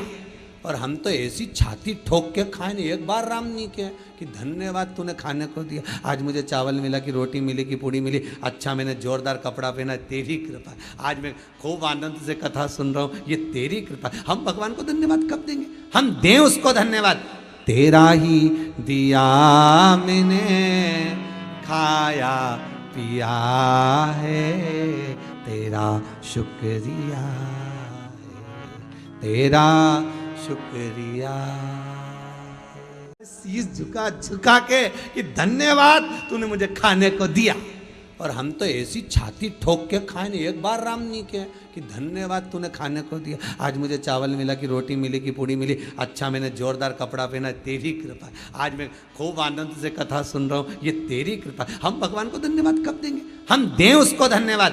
तेरा ही दिया मैंने खाया पिया है, तेरा शुक्रिया है, तेरा शुक्रिया। ये तेरी कृपा है, ये तेरी। आज भोंडे परिवार अगर कथा करा रहा है तो भोंडे परिवार को ये नहीं भावना आनी चाहिए कि हम कथा, नहीं नहीं आप नहीं करा रहे हो, ये तो पूर्वजों की पुण्य की गुल्लक भराई है। कहीं भोंडे परिवार के ये पुण्य की गुल्लक भराई है, कहीं इनके दादा परदादा जो भले शांत हो गए, पिता आदि कहीं शिव के उपासक होंगे, कहीं शंकर के करुणा हुई होगी, कहीं पुण्य की गुल्लक भराई होगी, तब जाकर ये बेटे और बहू, ये सोनम जी और विजय जी, इन लोगों ने आज ये शिव महापुराण की कथा को अपने माता के साथ में संजोया है। ये कृपा शिव कर।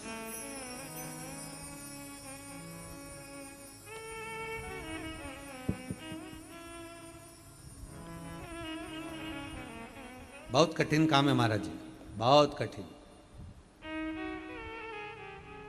भगवान कभी नहीं कहता कि मुझे पाने के लिए अब कपड़ा बदलो, भगवान कहता मुझे पाने के लिए कलेजा बदलो। कपड़े से मतलब नहीं चलेगा, कितना ही चेंज करो उसको कोई फर्क नहीं पड़े, वो तो तुम बदल बदल के देख।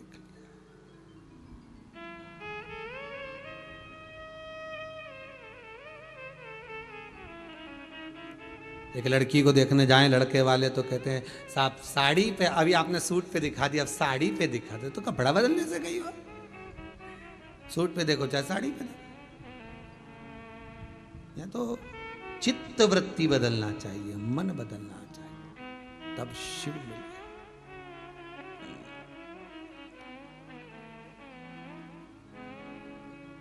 भागीरथ बाबा ने तब गंगोत्री में बैठकर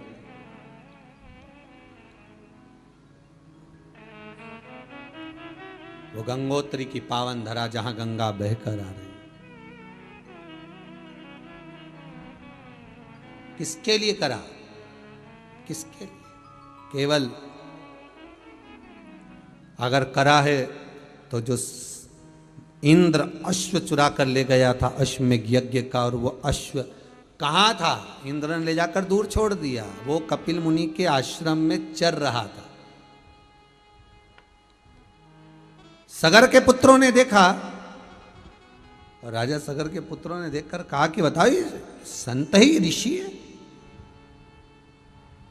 अश्वमेघ यज्ञ का जिसने अश्व चुरा लिया ये ऋषि है।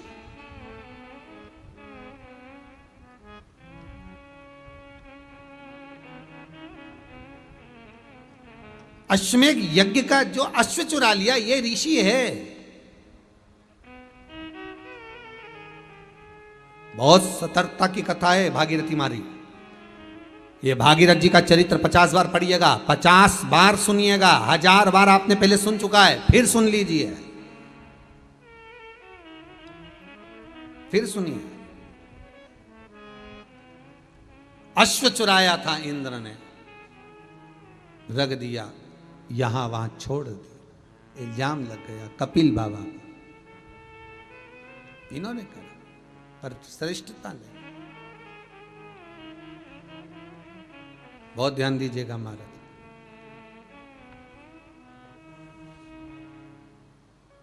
शब्दों के जब तीर चलाए गए बाबा को अच्छा नहीं लगा।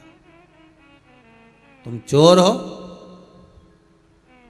यज्ञ के अश्व को तुमने चुराया है। एक बात बहुत ध्यान में उतारिएगा, किसी जगह पर यज्ञ हो रहा है, बड़ा विशाल यज्ञ हो रहा है, बड़ी विशाल श्रीमद् भागवत कथा हो रही है, बड़ी विशाल शिव महापुराण की कथा हो रही है, बड़ी विशाल रामचरितमानस हो रही है, बड़ा विशाल कार्यक्रम हो रहा है साहब, बड़ा विशाल यज्ञ हो रहा है, बड़ा विशाल प्राण प्रतिष्ठा हो रही है, बड़ा विशाल ये कार्यक्रम हो रहा है। धर्म का कार्य अगर कहीं पर हो रहा है तो आप भी धर्म से जुड़ना,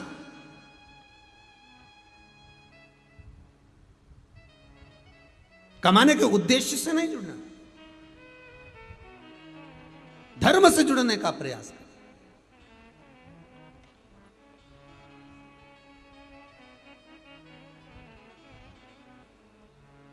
और जहां धर्म के साथ कमाने का उद्देश्य आ गया, आपके भीतर ये प्रसंग उत्पन्न हो गया कि हाँ मैं अगर ये यज्ञ कराता हूं, मैं ये हवन कराऊंगा और उसमें इतना सारा इकट्ठा कर कर मैं बाद में अपने लिए प्रयोग कर लूं, तो वो दुख का कार्य। श्रीमद् वल्लभाचार्य जी सुबोधनी के भीतर लिखते हैं, जगत गुरु श्रीमद् वल्लभाचार्य जी लिखते हैं कि अगर मंदिर का अगर आप जाएंगे पुष्टि मार्गी हवेलियों में, पुष्टि मार्गी मंदिरों में, श्री जी के मंदिर में जाइए, कांकरोली जाइए, नाथद्वारा जाइए, तिरुपति जाइए, तिरुमाला जाइए, हवेलीजियों में जाइए जहां ठाकुर जी विराज रहे हैं भगवान, तो उस मंदिर में कोई प्रसाद आपको फ्री का नहीं मिलेगा। आपको अगर 50 रुपए जमा करोगे तो एक लड्डू मिल जाएगा। आपने अगर 20 रुपए जमा करे आपको इतना प्रसाद मिल जाएगा। कई लोग कहते हैं यहां तो व्यापार चल रहा, व्यापार नहीं। कौन ने भोग लगवाया, कौन ने दान करा और कैसा प्रसाद आपके पास में आ रहा है, कम से कम आप अपनी पूंजी लगाकर 1 रुपया 2 रुपया लगाकर जब आप ग्रहण करेंगे तो उसका पुण्य आपको लाख गुना मिलेगा। कभी आप गिरिराज जी की परिक्रमा करने जाना, जितने लोग सुन रहे हैं कथा, आप लोग भी गए होंगे गोवर्धननाथ जी की परिक्रमा करने के लिए। कभी मथुरा वृंदावन गिरिराज दादा की परिक्रमा करने जाइए, गोवर्धननाथ जी पर लोग पानी पिलाने के लिए बैठ जाते हैं। लो साहब पानी पियो, साहब पानी पियो, साहब पानी का झाड़ी जी रखेंगे, पानी पियो। पर फर्ज अपना है कि बिस्लेरी की बोतल खरीदते तो 20 रुपए लगते हैं। फर्ज अपना है, बिस्लेरी की बोतल खरीदते 20 रुपए लगते हैं। तो आप अगर उसके यहां से पानी पी रहे हो तो कम से कम 1 रुपया हमें उसको देना है, क्योंकि वो पानी भरकर लाया है, सुबह से शाम तक आपकी प्रतीक्षा में आस लगाकर बैठा है। हम कुछ दान कर कर पुण्य को कमाए, केवल भोग नहीं करना है, हमें पुण्य भी करना है। भोग तत्व नहीं।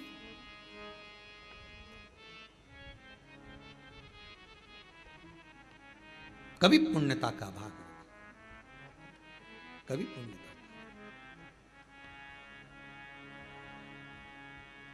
उमापति राखो मेरी लाज,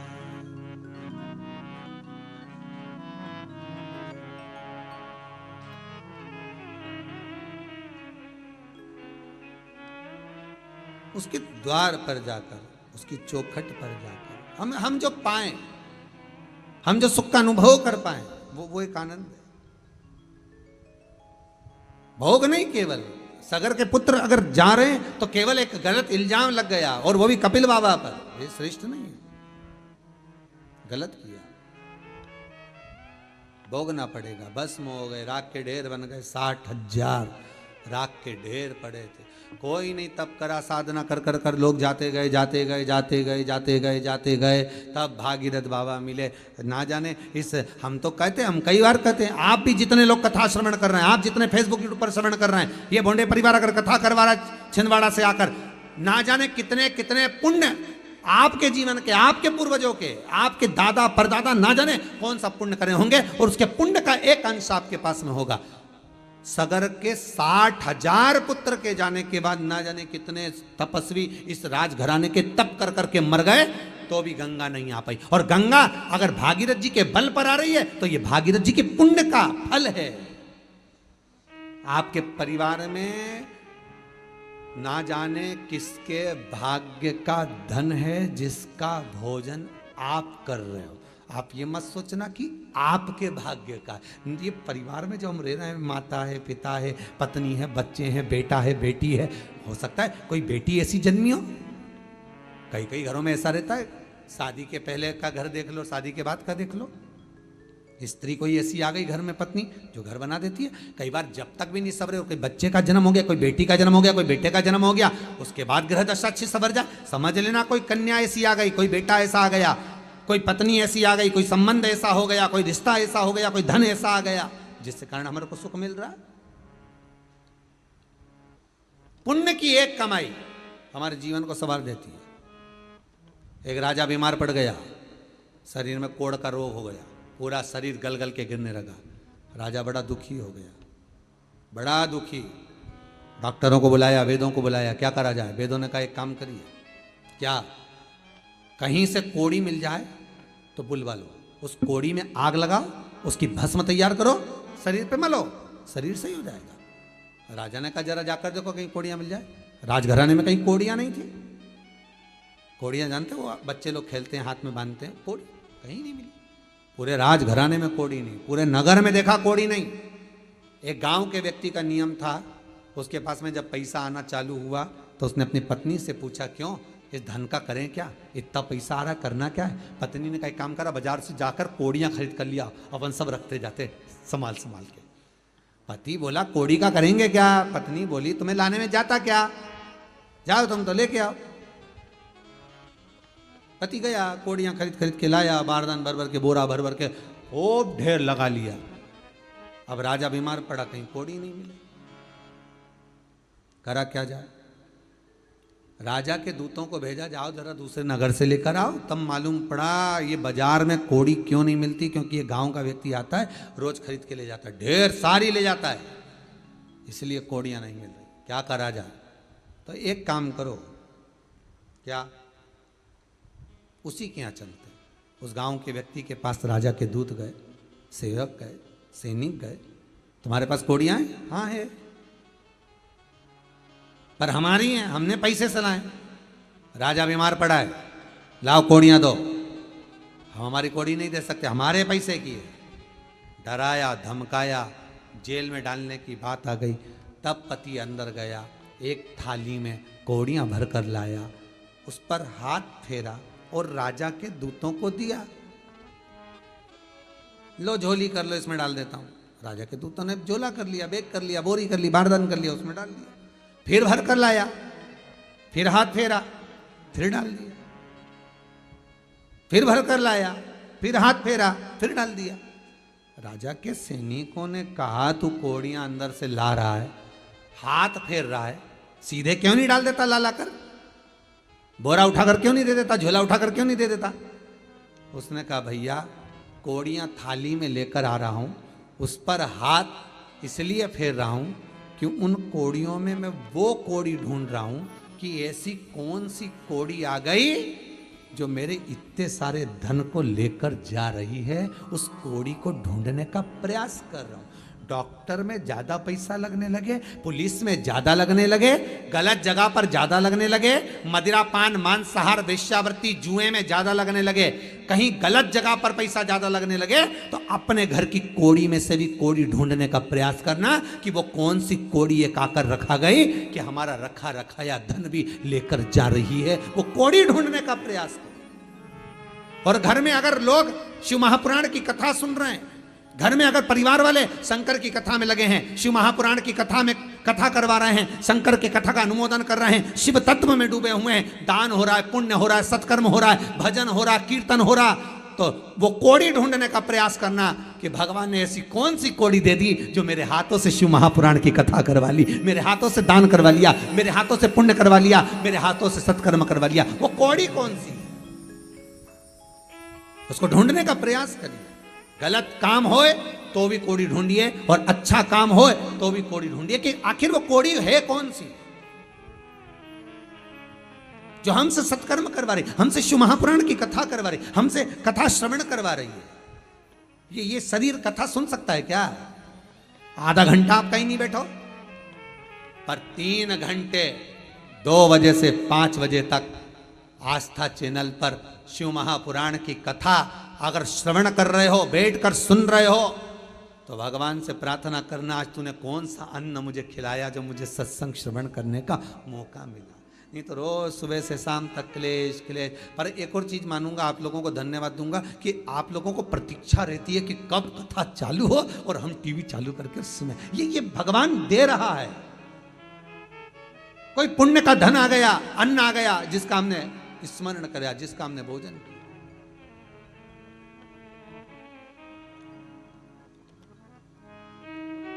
ये उसकी कृपा है, ये उसकी दया, उसकी करुणा।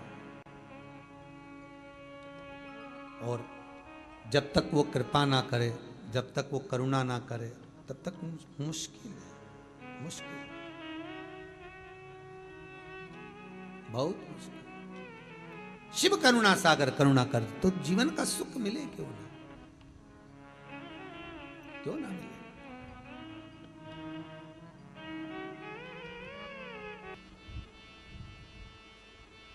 ब्राह्मण हो सफेद मिट्टी का शिवलिंग बनाओ, क्षत्रिय हो लाल मिट्टी का शिवलिंग बनाओ, वैश्य हो पीली मिट्टी का शिवलिंग बनाओ, शूद्र हो काली मिट्टी का शिवलिंग बनाओ। पार्थिव शिवलिंग का निर्माण करो और उसमें थोड़ा सा पीस कर काली मिर्ची अवश्य मिलाओ। एक घर के अंदर महादेव। अब कई लोग कहे महाराज जी सफेद मिट्टी ना मिले तो क्या करें? अबीर चढ़ा दो उस पर, शिवलिंग सफेद हो जाएगा। पीली मिट्टी नहीं मिले तो उसके लिए कह रहे हैं हल्दी मिला दो उसमें। लाल मिट्टी नहीं मिले तो क्या करें उसके लिए, उसमें लाल चंदन मिला दीजिए। पर उसमें थोड़ा सा काली मिर्च का भाव क्यों डाला जा रहा है?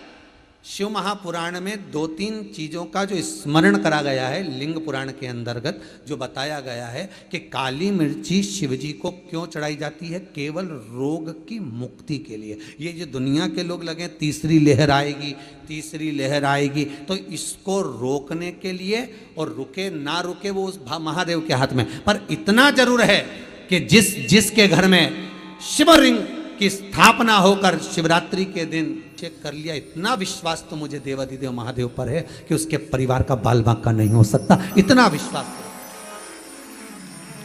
ये मेरा देवाधिदेव महादेव पर मुझे इतना विश्वास तो है कि उस घर का जिसने काली मिर्च चढ़ाई है, हाथ एक बच्चे का हाथ लगवा, भले वो 3 महीने का, 2 महीने का, 15 दिन का बच्चा क्यों ना, पर उसका भी हाथ लगना चाहिए और काली मिर्च चढ़ना चाहिए। शिवलिंग पर जो काली मिर्च लिखी है 21 चढ़ाने के लिए, उसमें उसका हाथ जरूर लगे, जिससे आपके घर में फिर वो रोग, वो बीमारी, वो तकलीफ ना दे, कोई जीव जाए ना। अभी ये दूसरी लहर में जितने जीव गए उसका बड़ा दुख है जी, बड़ी तकलीफ हृदय से। जवान की जवान लोग साहब 30-35 साल, 40 साल, कई बच्चे अनाथ हो गए, कई घर बेघर हो गए, बड़ी दुख है। अब ये ना हो। मेरा काल अधिपति से निवेदन, महाकाल राजा से निवेदन कि तू अब साध लेना। अब ये तीसरी लहर अब तू देख लेना। तू खुद त्रिगुणाकार, त्रिकालदर्शी, त्रिनेत्रधारी, त्रिशूलधारी, तो ये तीसरी लहर पे तू भारी, फिर क्या करेगी लहर? क्या कर सकती है? तू स्वयं भारी हो जा। त्रिगुणाकार, बेलपत्र, 3 पत्ती के नेत्र तेरे, 3 त्रिशूल तो ये तीसरी लहर अब तुझे ही समर्पित। तू निपट, तू जा, देखा जाए। बड़ी मुश्किल से लोगों का व्यापार चालू होता है साहब, फिर मालूम पड़े लॉकडाउन पड़ जाए, फिर मालूम पड़े तकलीफ हो जाए। किसी से पूछो उसके हृदय से, ठेला चला कर 2 रोटी इतनी जिंदगी की खा रहा। मेरा देव अधिदेव महादेव, अब इस राष्ट्र का उत्थान तू कर सकता है, कोई दूसरा। सर्वे भवन्तु सुखिनः, जन जन का कल्याण तू कर सकता, करो अभिषेक। प्रतिपदा, प्रतीप तप में लीन थे, साधना में लीन, बैठे भगवान की भक्ति, भगवान के भजन में बैठकर स्मरण कर रहे थे। कहते हैं चेहरे की चमक इतनी बढ़ गई थी प्रतीप की, प्रतिपदा की इतनी चमक बढ़ गई थी राजा प्रतिपदा की, चेहरे पर इतना पुंज बढ़ गया था कि स्वयं गंगा मैया एक सुंदर रूप रखकर आई, और सुंदर रूप रखकर आने के बाद प्रतिपदा की जंघा पर गोदी में आकर बैठ गई। जो गंगा मैया ने आकर बैठी, प्रतिपदा के नेत्र खुल गए। नेत्र खुले तो उन्होंने पूछा, आप कौन हो? मैं गंगा।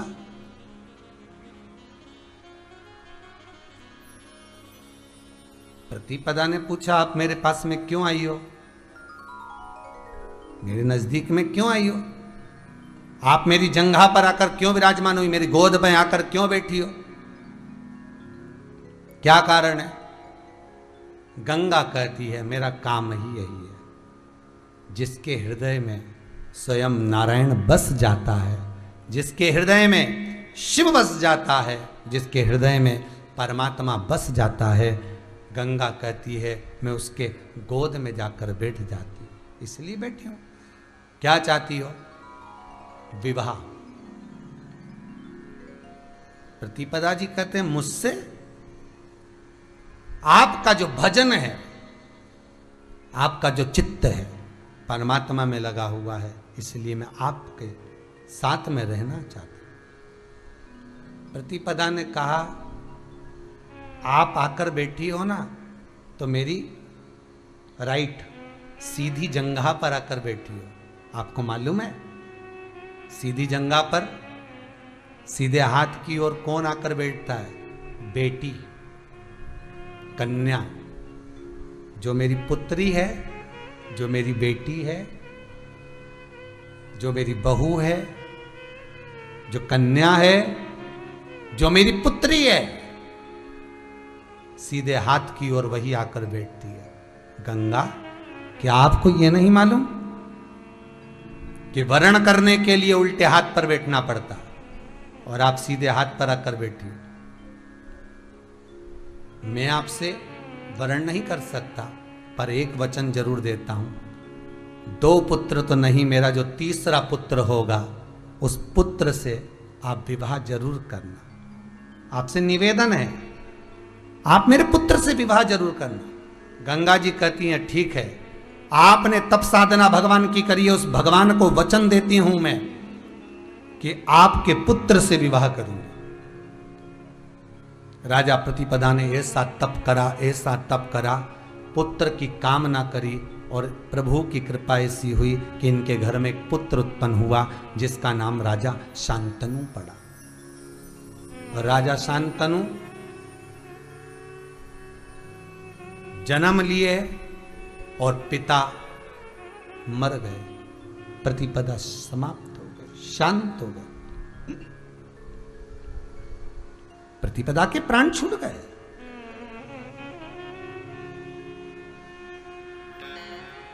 प्रतिपदा चले गया और प्राण छूटे। कभी कभी होता है, बच्चा जन्म लिया, मर गया, किसी की आयु कम है, मर गया। हमको ये लगता है इसको जीना था, बहुत जल्दी मर गया। हमको लगता है, हम रोते हैं उस जीव के लिए, पर भगवान ने उसकी कम आयु दी, उसको अपनी ओर वापस बुला लिया। उसका कारण शिव महापुराण की कथा कहती है, भीष्म पितामह के जो 7 भाई मरे थे, तो भीष्म पितामह ने अपनी माता गंगा से पूछा था, देवव्रत ने, कि मां ये बताओ कि मेरे ये 7 भाई मरे, आप इनको मार दियो? गंगा जी कहती, मैं नहीं मारी हूं, ये वसु हैं, देवलोक से नीचे आए थे तो इन्होंने प्रार्थना करी थी कि हमको ज्यादा दिन मत रखना, जैसी जन्म ले मां वैसी हमको मार देना, क्योंकि ये संसार सागर में हम नहीं पढ़ना चाहते, हमें वापिस पहुंचा दे उस ब्रह्मलोक में, उस देवलोक। हमको लगता है वो व्यक्ति बहुत अच्छा था, उसको तो जीना था, वो मर गया जल्दी। कारण, बगीचे में घूमोगे, जो फूल अच्छा होगा उसी को तो तोड़ोगे। भगवान भी देखता है इस पूरे बगीचे में, पृथ्वी पर कौन सा फूल अच्छा है जो ऊपर लाने पर सुंदरता का भाव दे। गुलदस्ते में कौन सा फूल लगाया जाता है जो फूल अच्छा होगा। अब तुम गुलदस्ते में नीम की डंडी लगा दो, अच्छी लगेगी? करेले का फूल लगा दो, अच्छा लगेगा? कद्दू का फूल लगा दो, अच्छा लगेगा? नहीं, गुलदस्ते में वही फूल अच्छा लगेगा जो भगवान के उस बंगले में, भगवान के उस बैकुंठ में, कैलाश पर, ब्रह्मलोक में जो गुलदस्ते लगे हैं, उस गुलदस्ते में फूल वही लगाया जाता है जो अच्छा हो। भगवान भी उसी को मृत्यु लोक से उठाता है जिसके भीतर सुख परमात्मा के चरणार बिंद का हो। कई लोगों को तो 25 बार गीता जी सुना के नीचे सुला दिया गोबर लीप के, फिर भी डुकरिया नहीं मरे तो का करे सो। पंडित जी से पूछा, हमने तो सब कुछ कर दिया, गंगा जल भी 3-4 बार पिला दिया, निपट ही नहीं रही है, क्या करें? नीचे सुलाते वापिस सांस आ जाती है, और ऊपर पलंग पर जब तक सोती है ऐसा लग रहा कि निपट गई, आंख ही बंद हो गई। हम तो सोचे पूरी चली गई, हमने तुरंत सबके फोन भी लगा दिया, मालूम पड़े जैसे ही नीचे सुलाया 15 मिनट में फिर जाग गई। हमने पूछा, माँ हम तो सोचे थे चली गई, माँ बोली चली नहीं गई थी, सपना देख रही थी। माँ सोचे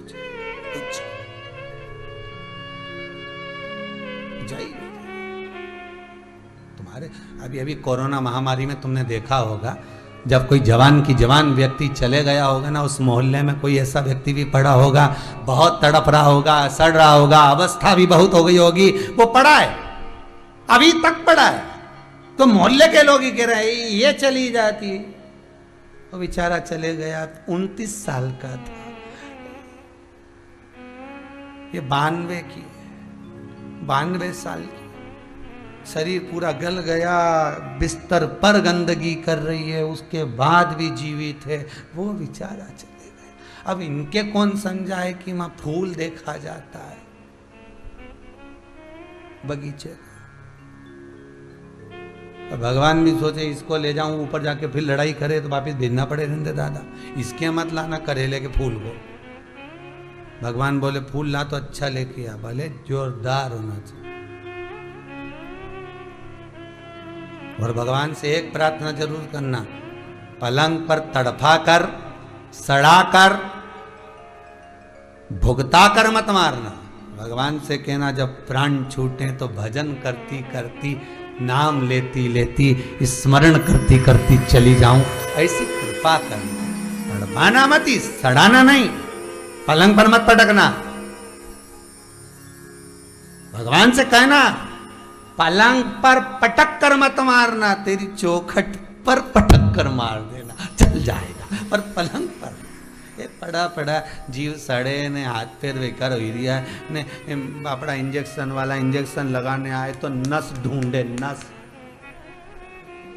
और जम के, तो छोरे से जम के पकड़, और जम के पकड़, अम्मा की नस ही नहीं मिले। अब इसकी नस नहीं मिले तो हरी कैसे मिले? विचार तो करो।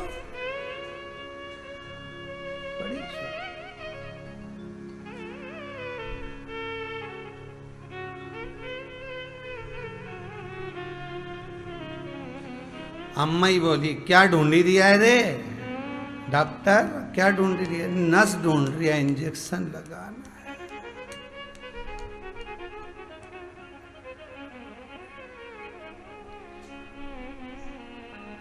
सब कुछ ढूंढा संसार में, पर उसको नहीं ढूंढा जिसको ढूंढना था।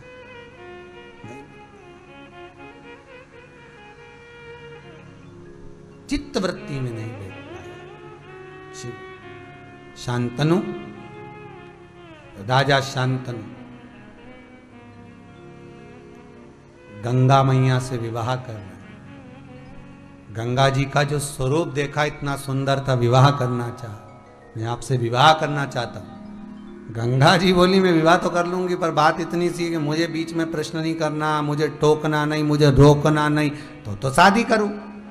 शांतनु ने कहा ठीक है करो विवाह। 7 पुत्रों को ले जाकर गंगा जी ने पानी में छोड़ दिया। 8वां पुत्र देवव्रत को ले जाकर छोड़ रही थी और शांतनु ने रोक दिया। ये क्या कर रही हो, क्या कर रही हो गंगा, तुम किसको छोड़ रही हो? रहने दो। गंगा ने उसको उठाया, ले जाकर पानी में छोड़ा, कहा महाराज आपसे कहा था कि मुझे रोकना मत, पर आप माने नहीं। आज मुझे अपमान करना पड़ रहा है आपका। जल्दी गंगा वापस जल में समा गई। शांतनु की आंखों में जल भर गया। समय बीत गया।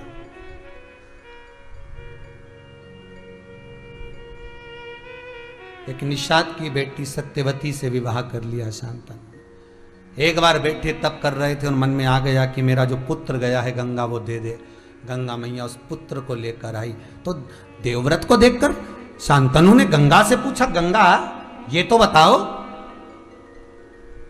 गंगा एक बात तो बताओ मुझे कि जो मेरे 7 पुत्र प्राणों को त्यागे हैं, छोटी छोटी सी अवस्था थी उनकी, कुंवारी अवस्था थी उनकी, जो चले गए हैं, गंगा उन पुत्रों का मोक्ष कैसे होगा? वो कैसे मिलेंगे? वो कारण क्या? गंगा कहती है सुनो शांतनु राजा, सुनो शांतनु राजा, ये गंगा आज आपको वचन देती है, गंगा का जल लोग भरकर जब लेकर जाते हैं, आपको मालूम है राजा शांतनु, वो जल जब घर में प्रवेश करता है, जिस घर के अंदर प्रवेश करता है, उस घर में जो कुंवारी अवस्था में अधोगति में छोटे छोटे बच्चे जो गर्भस्थ मर जाते हैं, गंगा कहती है सबसे पहले उन जीव को, गंगा कहती मैं अपने भीतर उतार लेती हूं और उन जीवों को शिव के चरणों में छोड़ देती हूं। गंगा का जल जब घर में प्रवेश करता है, उस समय पर केवल एक सांसारिक साधारण जीव को नहीं तारता, उस जीव आत्मा को तार देता है जो चला गया, जो कुंवारी अवस्था में चला गया। इसलिए हमारे हिंदू धर्म में नियम है, आज भी महाराज बहुत बहुत ध्यान देना कि कोई आप हरिद्वार घूमने के लिए गए, आप त्रिवेणी दर्शन के लिए गए, आप गंगोत्री गए, आप कहीं गंगा का स्मरण करने के लिए गए हो, आप गौमुख तक पहुंचे हो और गंगा को अगर भरकर लेकर आ रहे हो और अच्छे घूमते समय तुम गंगा को लेकर आए हो, तो वो गंगा जली आप अपने घर में रखो, तुम्हारा मन पड़े तब खोलो, तुम्हारा मन पड़े तब खोलिए। पर किसी के मरने के बाद, किसी के मृत्यु के बाद अगर आप अस्थि विसर्जन करने हरिद्वार गए हो, अस्थि विसर्जन करने के लिए त्रिवेणी गए हो, अस्थि विसर्जन करने के लिए काशी गए हो और वहां से अगर गंगा जल भरकर लेकर आए हो, तो उसको जब आप 12वां 13वां का क्रम करें तो उसी के साथ उसको खोल लीजिए, ज्यादा नहीं रोकना उसको। मृत्यु के पश्चात जो गंगा जल भरकर लाया जाता है उसको तुरंत खोला जाता है। जब आपके यहां यज्ञ हवन हो जाए, सब अच्छे से हो गया, उसके बाद फिर क्यारी कर कर फिर गंगा जल को खोल लेना, पर ज्यादा उसको रखा नहीं जाता। जो मृत्यु में भरकर लाया गया गंगा जल है, मृत्यु के समय पर जब जीव को हम छोड़ कर आए, अंतिम संस्कार करने के बाद जो अस्थियों का विसर्जन कर कर हम गंगा जल लेकर आए, उसको तुरंत खोलना है और तुरंत उसका वितरण होना, उसको बहुत समय नहीं रखना।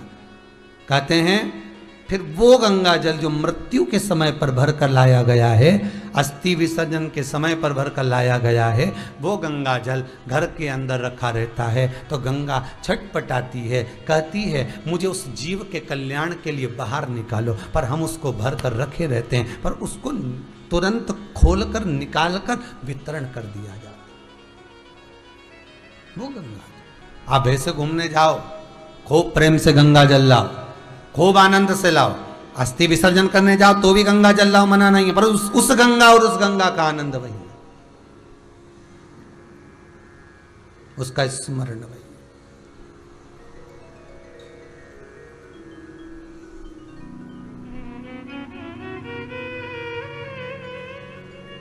गंगा के घाट पर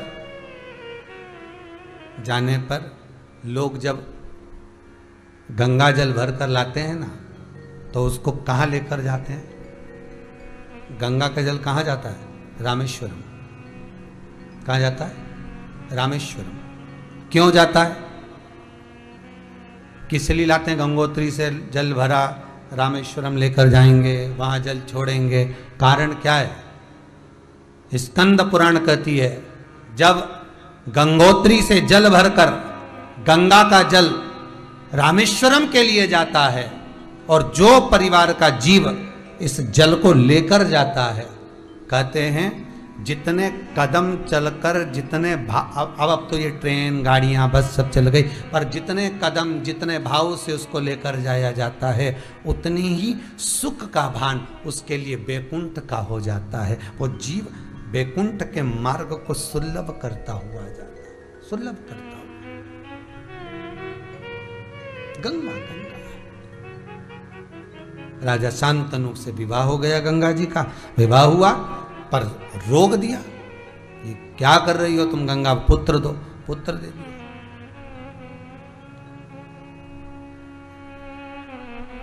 गंगा मैया का जो पुत्र थे देवव्रत भीष्म पितामह, उन्होंने एक संकल्प लिया था।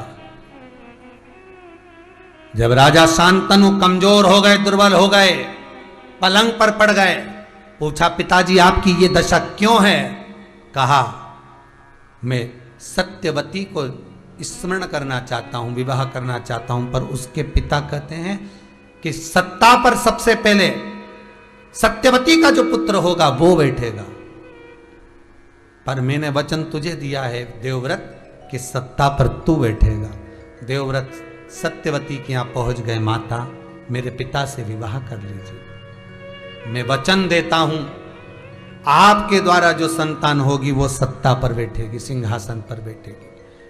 तो निषाद ने विचार करा और ये विचार कर कर गंगा जी के जल पर जाकर पूछा, गंगा मैया ये तो बताओ कि मेरी बेटी से विवाह करवाने के लिए पुत्र आया है और वो पुत्र संकल्प करता है कि सत्यवती का पुत्र सिंहासन पर बैठेगा, मैं नहीं, प्रतिज्ञा कर ली। तो भीष्म पितामह कहलाने लगे। इस प्रतिज्ञा को कराने वाला कौन है? तो कहा, गंगा जी कहती हैं सुनो निषाद, इस प्रतिज्ञा को कराने वाला मैं हूं। आज भी नियम है महाराज जी, पहले के समय में ये अदालत वदालत नहीं होती थी, पहले के समय में पंचायत नहीं होती थी, पहले के समय में ये सब निर्णय नहीं लिए जाते थे। पहले के समय में केवल एक निर्णय चलता था, उठा गंगा का जल और शंकर जी के मंदिर में चल और बोल दे तूने ऐसा नहीं करा। अर्थात गंगा का जल, शंकर का मंदिर, शिव का द्वारा एक प्रतिज्ञा का स्थान बनना हुआ था, क्योंकि शिव को सत्य प्रिय है, शंकर को असत्य नहीं, और गंगा को प्रतिज्ञा प्रिय है। गंगा को प्रतिज्ञा प्रिय है, शिव को सत्य प्रिय है।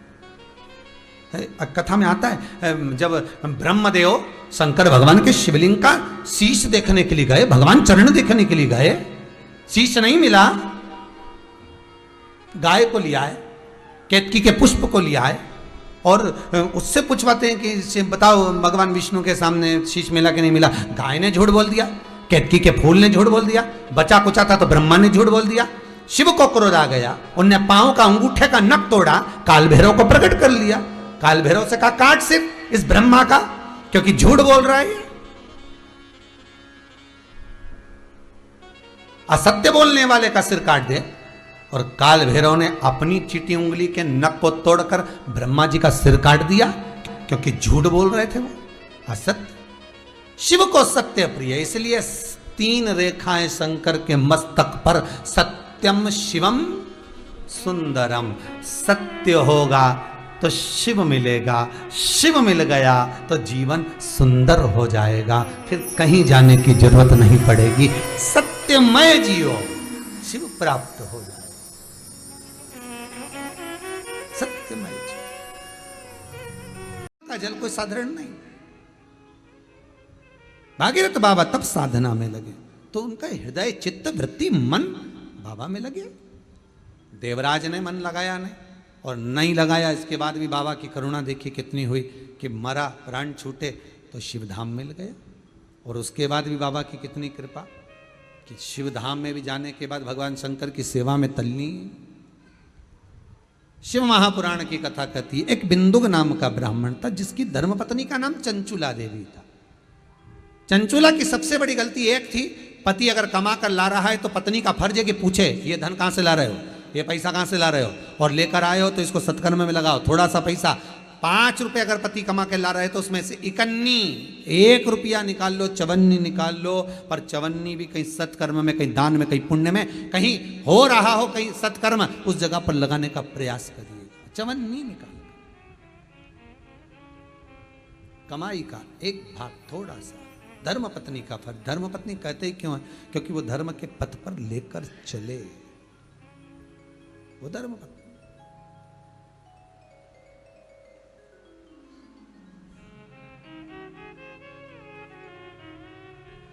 पैसा धन ज्यादा आने लगे तो पत्नी को कहना चाहिए कि देखो थोड़ा बहुत मेरा मन है, शिव महापुराण की कथा हो जाए या फिर कहीं सत्कर्म में लग जाए, कहीं ब्राह्मण भोज, साधु भोज, सन्यासी भोज, गुरु जन में, संत जन में, साधु जन में, तपस्वी जन में कहीं लग जाए। ये धर्म पत्नी, जहां धर्म जुड़ा हुआ हो वो धर्म पत्नी। महाराज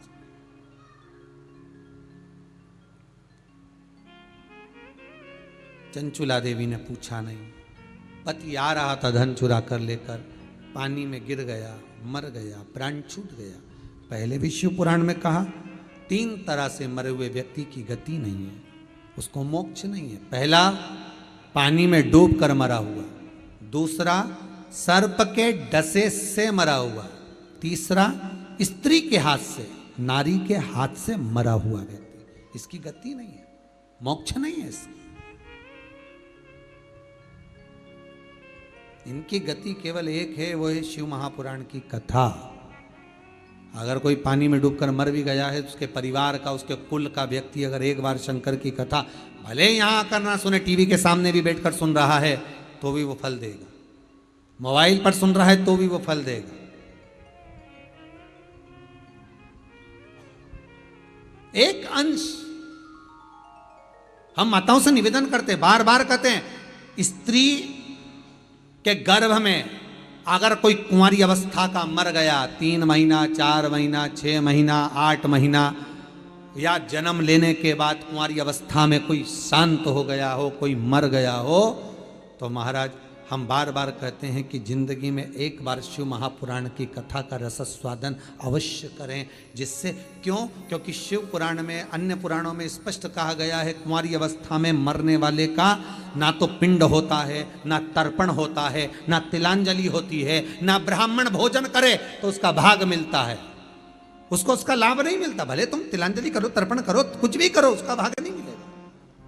उसको भाग कम मिलता है जब उसके परिवार का कोई व्यक्ति शिव महापुराण की कथा का रसस्वादन कर लेता है, कथा श्रवण कर लेता है। कथा सुनने के बाद उसको पिंड भी मिलने लगता है, ब्राह्मण भोज भी मिलने लगता है, उसको सारा सुख प्राप्त होने लगता है। वो जीव की गति हो जाती है, उस जीव की गति हो जाती है। महाराज शिव पुराण में कहा, बिंदु प्रेत योनि में पड़ गया। चंचुला देवी ने दान पुण्य संकीर्तन का स्मरण नहीं था, पर काशी चली गई। काशी में जाकर शिव महापुराण की कथा को श्रवण किया और शंकर भगवान की कथा को श्रवण करके उसके हृदय में ऐसी चित्तवृत्ति में शिव बैठे गंगा स्नान कर कर जा रही थी। गंगा का स्नान कर कर जा रही है, मार्ग से जाते समय, उसके मार्ग से पहुंचते समय, और वो जाते जाते उसके कहीं ठोकर लगी और गिर गई, प्राण छूट गए। शिव कथा सुनकर जा रही थी, गंगा का स्नान कर कर जा रही थी, काशी में प्राणों को छोड़ मोक्ष पद प्राप्त हो गया। शिवधाम पार्वती जी की सहेली बन गई। मन में दुख था, पति को मोक्ष कैसे मिले।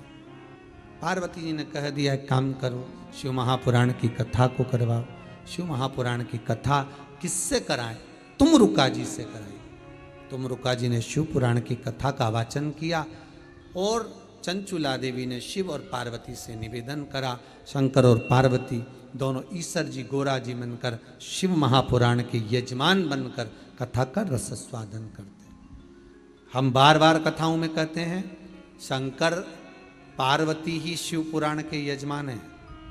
ये जो बूढ़े परिवार अगर कथा में बैठे हैं, पति पत्नी अगर कथा में यजमान बनकर बैठे हैं, तो हम तो ये जानते हैं कि ये 7 दिन के लिए शंकर और पार्वती बनकर शिव महापुराण की कथा को श्रवण कर रहे हैं। शिव पार्वती के पता नहीं, पर शिव महापुराण में तो ईश्वर जी और गोरा जी बनकर बैठना चाहिए। शंकर और पार्वती ने भी जटा वटा सब हटा के मेरे शंकर भगवान फेटा मेटा बांध कर, तुर्रा तुर्री लगाकर, खूब जरीदार कपड़े पहनकर मेरा शिव कथा श्रवण करने गए थे। और आज भी गणगौर जो होती है उसमें शंकर और पार्वती का स्वरूप आप देख सकते हो, कितना सुंदर सच कर गए थे। पार्वती जी भी गौरा महारानी, ईश्वर गौरानी बनकर गई। कोई सहज है? शिव महापुराण की कथा, सुंदर कथा का संवाद श्रवण करने के लिए चाहिए, कथा का रसस्वादन करने के लिए चाहिए। सहज नहीं है शिव महापुराण। अकाल मृत्यु वो मरे जो काम करे चंडाल का, काल उसका क्या बिगाड़े जो भक्त हो महाकाल का। आज की कथा को यहाँ विराम की ओर लेते हुए बड़े भाव से कल कथा फिर